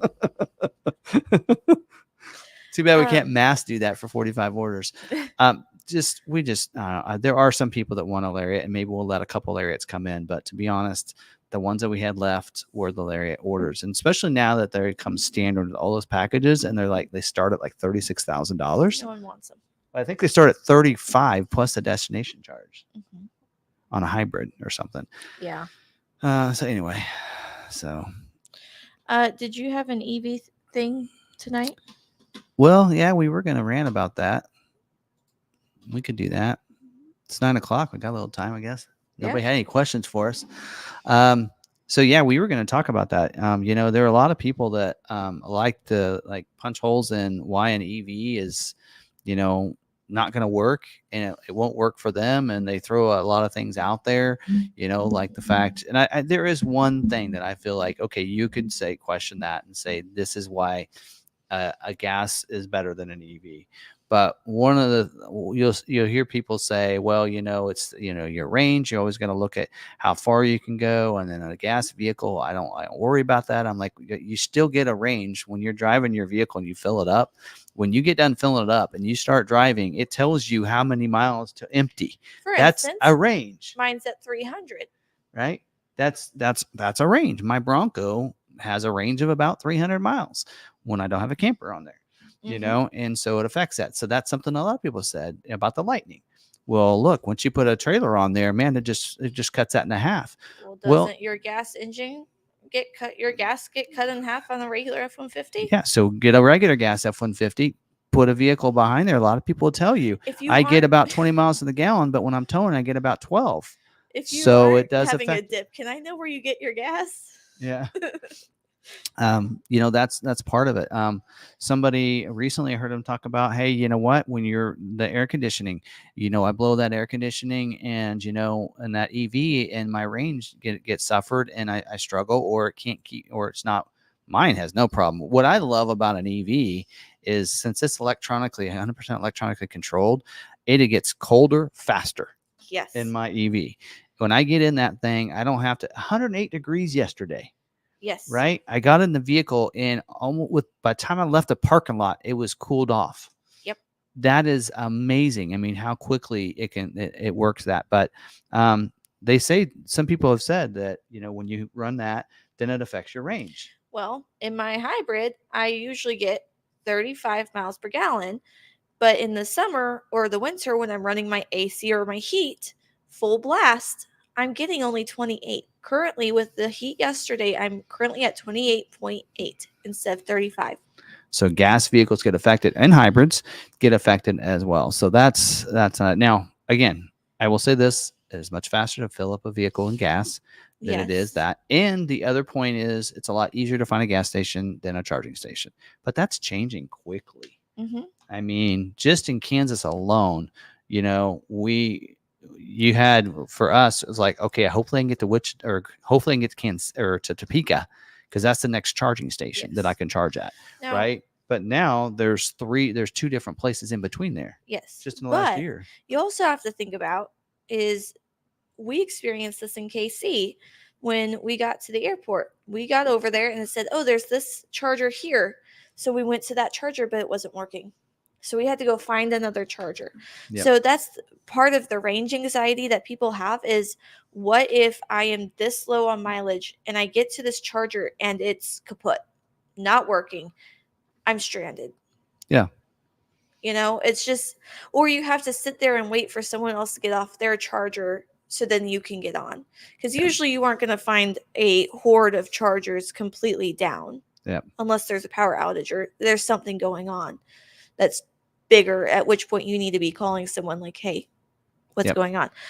But usually at the airport, those all were long-term parking where they're sitting there for days, where we knew we weren't going to be like, oh, an hour or 20 minutes, someone's going to come on the hook. No, it's going to be days. So we had to go find something else. So there is that the chargers need a little bit more maintenance and more reliability. Yeah, infrastructure, definitely. But I'd say that's the one negative. But your range is going to be affected. I guess that's my big point on this is that it doesn't matter if you have a gas vehicle or an electric vehicle. Running the AC or towing a vehicle or towing something behind your vehicle, both of those are going to negatively affect your distance. My mileage in the Bronco, when I have the camper, is affected, and it's less than it is when I don't have it. So, that's wind. Wind and a gas vehicle gets affected. If you have a headwind, that affects your distance. So whether it be gas or electric, throwing that out there is, when vehicles first came out, how widely produced was gas? When gas vehicles first came out, how widely did you find a gas station? There were times, when gas vehicles started coming out, there was a growing period. There was an infrastructure period. Mm-hmm. We are hitting that with EV because it's brand new technology. Yep. That's hitting the streets in mass quantities now. It's been there before, but it's hitting in mass quantities now. Yeah. It'll get better. And like I said, I've already seen, since I had the Lightning, I've seen, and it's been a year. It's been a year since I've been out of the Lightning. Yes. I've seen a huge difference. And once I can get one of the hands on one of those adapters for the Tesla chargers, that just opens up twice as many chargers for me to be able to charge on. Because now, not only I have the one in Abilene and Maple Hill, now I'll have the ones on the turnpike to Kansas City, which is 2 of them, plus another one in Abilene, plus plenty more in Topeka, and more in Kansas City to choose from. So that opens it up. I think traveling with kids with an EV is wonderful because you have to get them out every so often to go to the bathroom, get drinks, get snacks, eat, let them stretch their legs. So like when we were going to Colorado, almost every time we stopped to let the kids play, well, there's a playground right here by the Sonic. Oh, look, there's chargers right there. I saw a mach-e charging while we were headed to Colorado and Colby. Yeah. Yeah. So especially Tesla chargers, once the converters are more widely dispersed, it's going to be a lot easier because those Tesla chargers tend to be really close to those hot places or the hot spots where you would usually stop anyways. Yeah, so does a plug-in eliminate the issues of chargers not available over the full EV? So the great thing about a plug-in is, especially if you're driving on highway, you shouldn't have that in all electric mode anyway. You should have it in hybrid mode. Yes. But yeah, because you kind of have gas, then that works. I don't know if you've seen, but there's some BMW. We had a couple of them. Little EVs. Have you seen those? Yeah. And they had range extenders. So they had a little gas motor. I said, so they're a plug-in. And he said, no, they're not a plug-in. That motor only will charge the battery. So you put gas in it, but it wasn't for driving, being able to drive. It was like the motor was so little that all it did was you put gas in it. It was a range extender. So if you needed it, it would basically give energy back to the vehicle. So like by gas. An emergency generator. Yeah. For your car. Yeah. And they're doing that on the Ram truck. They're doing a range extender on those. I think Tesla does that, but it's not with gas. I think it's just a bigger battery. Doubled up battery that takes up half the bed. Anyway, but yeah, so there you go. And then actually he said it right up there. So adding that to it. And then I still believe I'd love to see more plugins because I really do think that's the way to go. Being able to go in all electric mode. What we had right now, well, there's not the infrastructure in place. When we were in Maine, we talked to Midcoast Maine, and he had a plug-in hybrid, and he said he actually had to run the hybrid and switch it to hybrid because he wasn't using it enough that it told him he needed to because that motor wasn't being used and it wouldn't affect it if it didn't. You need to run this motor or else it's going to go kaput. So run it, please. Yeah. So, and like for me, and again, EV isn't for everybody. Like we're talking about the GM that likes to go 84 miles an hour. EV is not for him. He wants to get places. He wants to get going now. My wife is one of those that she wants me to go at least 80 on the highway. And she goes, well, the difference between you driving and me driving is that I'll get there faster. And so she is big on that. And I'm like, what is 10 minutes, 15 minutes to me? To me, that's not a big deal. Charging. Here's a one. When we drove to Tennessee, the Google says 14 hours driving time. I don't think anybody gets there in what Google says. Never. Because you might be able to. That's just straight through. You might be able to speed up, and I know that's based off of like 75 or 70 miles an hour, but most people will stop. I mean, you cannot. Ragnicon, or not Ragnicon, but Ridgeview is about the only one I know of that can probably drive 500 miles at a time. But I'm stopping about, like, when we came back from Tennessee, we stopped about a half a dozen times when we got into the state of Missouri and Kansas, because going to the bathroom, I drink fluids like this. I drink this, I'm going to go to the bathroom, and then it's going to happen. So I cannot get 300. Even my Bronco get me 300. Mm-hmm. I'm not going to drive that far before I stop and go to the bathroom. It's kind of a standing joke for my wife and I. It's like, we're going to find out, are we going to get gas first or go to the bathroom first? Because that's about as far as we can go, is about 200 miles.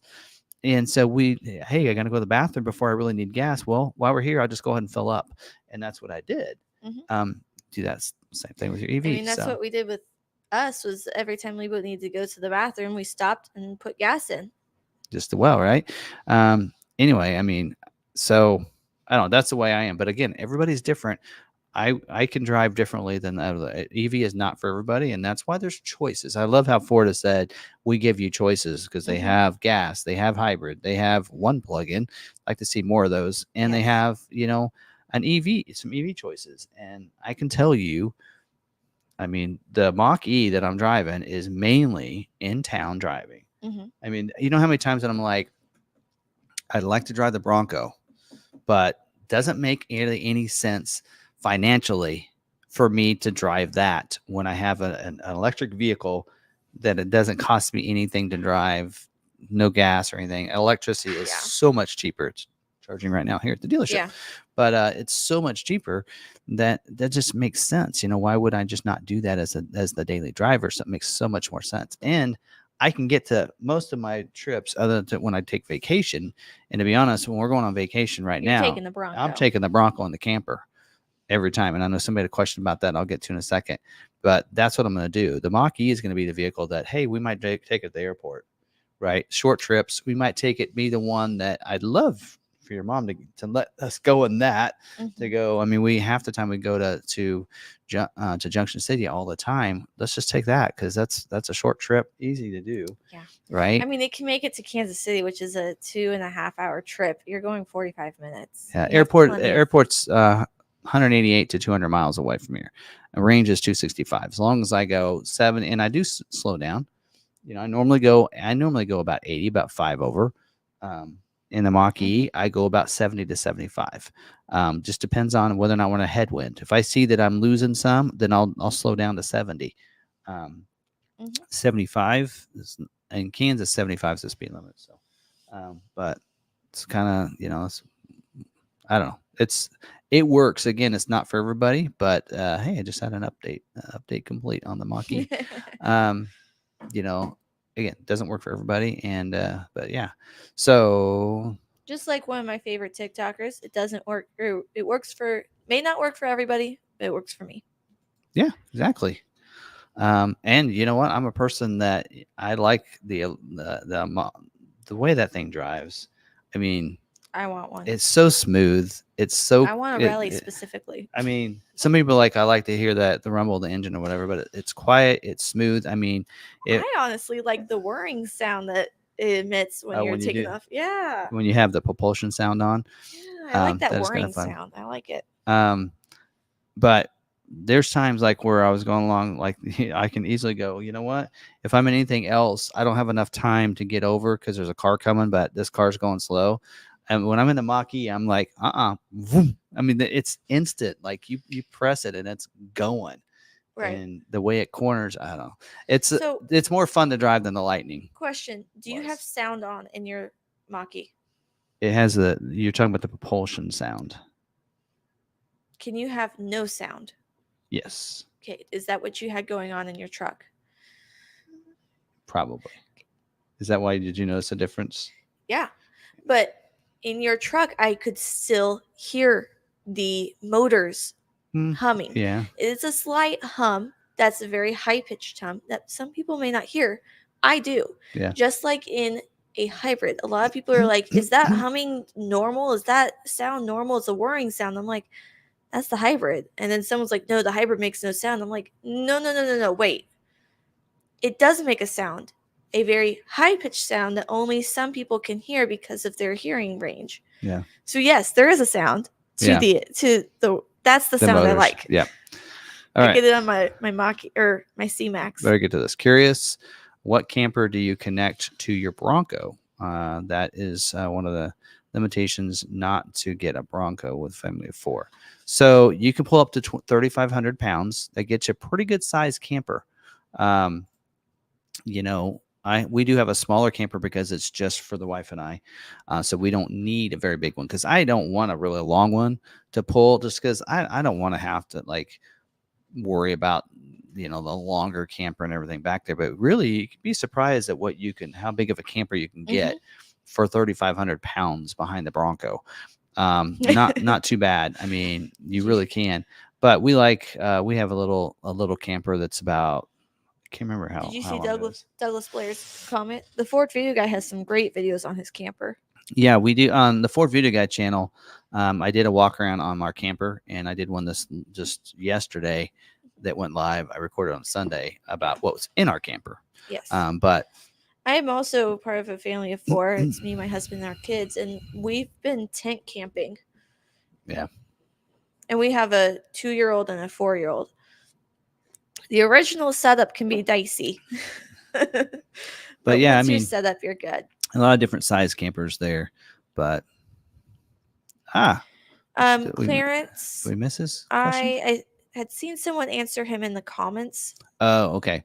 Can you get them to answer my question about how do I vent my Yeah, I 22 saw someone vent? answer his comment like way at the very beginning of the Oh, live okay. stream, so I didn't Um, tag it.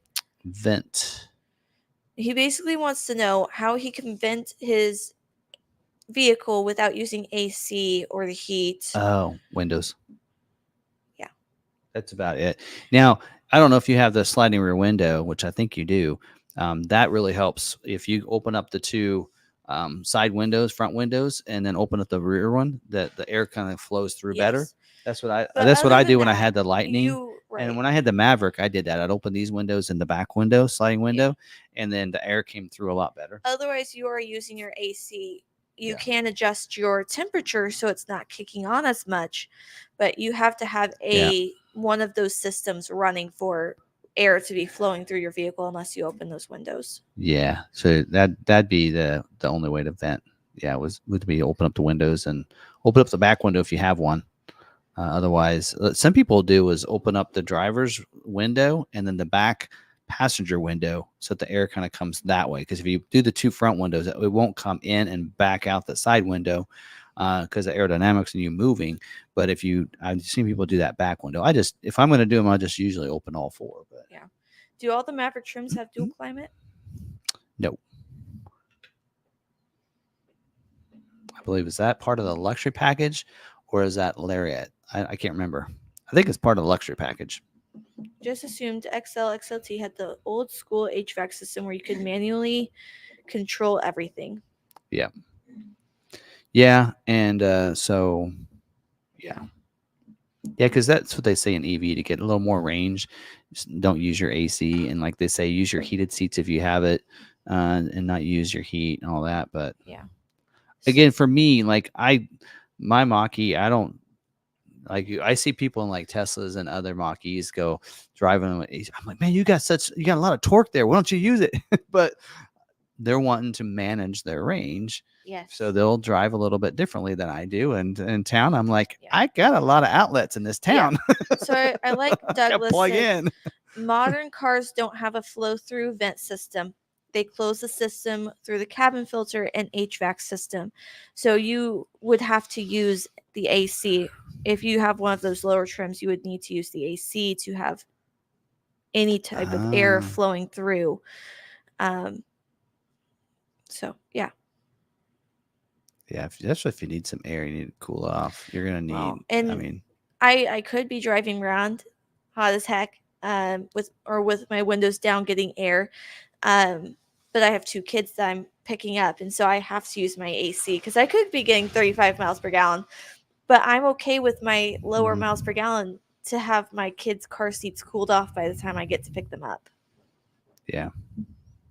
Anyway, good question. Thanks, Clarence. Yeah, we didn't. Sarah, somebody had answered that, so she thought you were good on that. But yeah, sorry about that. There you go. Yeah, it would be good to see. That's a hard thing when we're like with what I do is that there's so many different Ford models and none of them do things the same. Like now we saw the Mustang is standard dual zone climate. Well, Maverick doesn't have standard dual zone climate. You know, and we've seen Ford wants to simplify their models and simplify the ordering and whatnot. Can we simplify the difference between the models and do things more the same across the board? Yeah, it would make researching the vehicle so much easier, especially for the customers. Oh, I'm in a Maverick now. Well, we need to upgrade to an Explorer because we need that third row now. Everything is different. Nothing is the same. And people come in and they test their almost test, but they ask their salesperson about this and this and this. Well, if they actually knew that all these vehicles are different, there's, you got to think about it. You got a Maverick, Ranger, F-150 Super Duty. There's your trucks, and you have 4 SUVs. You got 8 to 10 vehicles, right? That you have to keep track of, and they don't all do them the same. Like we talked about with the Bronco Sport and Maverick. Why are they not the same in the sense that you can get Copilot 360 Assist Plus package on any trim level like you can on the Bronco Sport and the Maverick? It's Right. not. It's different. You have to go up to this package. Oh, what's a Copilot 360 versus a 360 Assist? There's a lot of that What stuff did I where get? it's Like different on one model versus the Bronco other. Sport's a small SUV, Maverick's a truck. Okay, well then at least make the truck, the Maverick, similar to F-150 and Ranger in that sense, and your Bronco Sport like your Escape, Expedition, Explorer. Get some continuity going, and Yeah. it would make it a lot easier on both salesmen and customers. There's 4 trim levels of the Escape. Now there's 4 trim levels of the Explorer. I got a feeling it's going to happen. That may happen to the Expedition, or at least limit a little bit down. I heard there's going to be an active that'll probably take over for the XLT. Then I don't know. I don't know if they're going to do an ST line on that or not, which they could, because they do kind of a black appearance package XLT, so they could do an ST line. I do the M-Pops, and I have we do an ad, one per trim per model. So I actually have a spreadsheet of the trims and models going down, trims going across. The SUVs have somewhat of this one system of naming, but also convert into the truck naming with XLT and Platinum, but then they go back to something else, and then your trucks have somewhat of a continuity, but also somewhat not. It's just, it's confusing. Because your Maverick and Ranger and F-150 is all XL, XLT, Lariat, right? So in Super Duty as well. But then your SUVs, well, like then you go your Expedition. So I think that'll change this year, because, and here's the tricky part, is when you have a redesign year or a refresh model year, that's when you'll see those changes made. So Explorer and Escape had theirs recently. Right. Escape was in 23 model year. They went to active ST line and such. Explorer did it this year. Well, guess what? Expedition has a redesign this year too. Yeah. So we'll probably see that happen to get some of that same pattern there. Did you also notice that on F-150, is it limited and then platinum, or platinum then limited? Platinum then limited. Okay, on the Expedition, it's flipped. It's limited and then platinum. So, and you gotta give salespeople a little bit of a break when Ford makes it that confusing. So, like, someone that might be a farmer that's that's had trucks and has had these trucks for a long time, they're coming in for an Expedition and they're like, well, I want your highest trim, I want the platinum or the limited or whatever it is, and they're like, there's one higher than that. And it's confusing. Yeah. That's my thing, is I actually had to go through and I deleted everything in that doc when we started over for 24. I went through and completely deleted everything that was in there, and I went through the order guide and I put in the trims in order because they were not in order. Yeah. Anyway. Yeah, you kind of got to give them a little bit of a break, because but because it's not, I mean, you look at one and go, oh, you know what, I need to double check, because I do the videos and I do a lot of research for the videos, and even I have to go, let me check, because I still have to look that up. So when you have sales guys going back and forth and having to look things up, you can't, I mean, Ford makes it complex. So I mean, it's I mean, although there are some guys should know some of the stuff, some of the basics at least, but we actually went through and I was helping Derek, the GM, with coming up with sales training for the guys of some simplifying things. And I'm like, I wanted to add more things to it. And he goes, we need to keep it to like 10 or 15 things. It's like, that's all they can remember. It's like, okay. I'm like, but it gets complicated. Yeah. All right. There's still a lot of things that I'm like, you know what? I think I know that answer, but let me here. But at least I can find it quickly. And I actually save those. Our BDC usually tends to be like, I don't know that. I'll send them. Here's Sarah. They'll send them over to me. And I'm like, yeah, I know how to find that. And I have it quickly. Yeah. But I also know how to find the information, and I have access to where to find that information simply. Salesmen come over and go, hey, what's this? Oh yeah, let's check. Someone mentioned electric Explorer. Did North America ever get the plug-in Explorer? No. And they don't get hybrid this year either, right? No. Nope. But we did see, Aviator has a plug-in.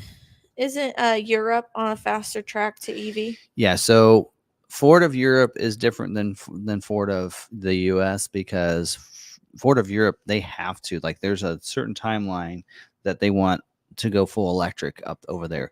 What is it? Is it Netherlands, or there's a country over there that they're like 95% electric now. Yeah. Like they're almost completely electric. Right. So I can't remember what country Europe that is really pushing to be all electric, like all of the European countries, all electric. I want to say by 2030. So when you see new vehicles revealed there, they are at least a plug-in or an electric. Yes. And so will we see a plug-in Ranger like is in Europe that they're having? I don't know. Hopefully, like I said, I'd like to see more plugins. It would be, I think, that is the best of all A worlds. Venn diagram would be fun to make of all the models and their trim levels. There you go. Oh, thank you. All right. Okay.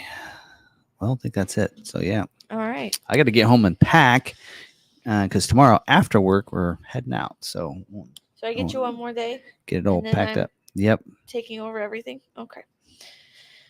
You're already doing everything. Except for the videos. Anyway, so we'll got a couple videos to edit tomorrow. So we'll be working on that and hopefully get those out. Norway has the highest percentage with 7,516 EVs. Okay, so I knew it started with an N. Norway. There we go.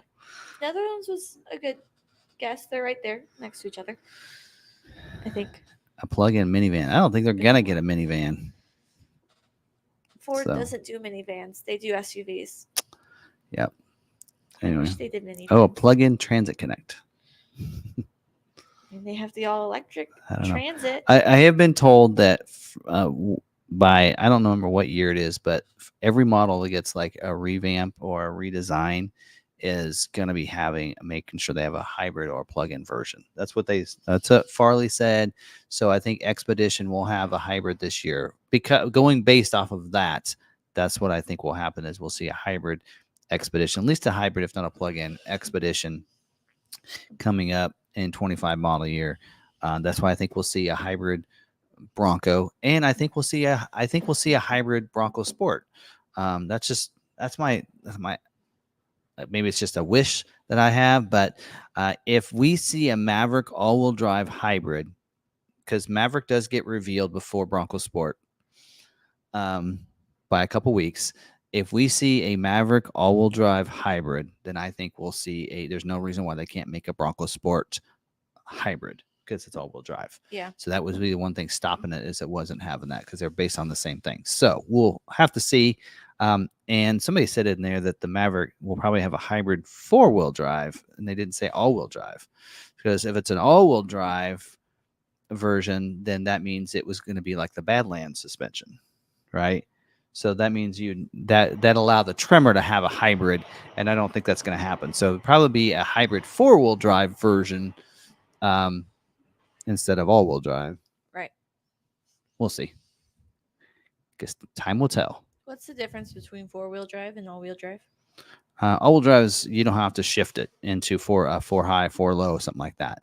So it's kind of basically puts a certain percentage to the most of the goes to either the front wheels or the rear wheels, but then it's basically always there all the time. Yeah. Instead of being able to shift it in. Refer to my favorite Bluey episode when Jack's dad is running late to pick him up, and he relies on his phone to get to Jack's school, and it dies, and he doesn't know how to get there. And he said, "Well, there's a shortcut." The guy helping him was like, "There's a shortcut, but I don't think that's for you." He's like, "What do you mean?" He's like, "Well, you look like a city fella.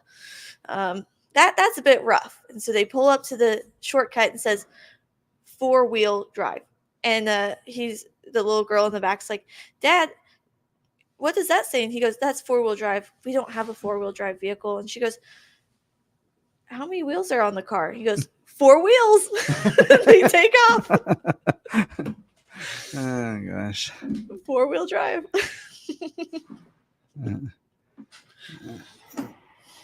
Favorite Bluey episode if you haven't seen it. There you go. Okay, he has the percentages in there for that. Yeah. All right. Okay, I think that's it. All right. Sounds good. All right. Yeah. All right. Well, I think that's it for tonight. I think we covered everything, and yeah, so all good stuff. Hope you guys enjoyed it with us. Thanks for joining us, and I hope you guys had a great evening with us. And till next week, stay positive, be kind to one another, And be kind to yourself. we'll see you later.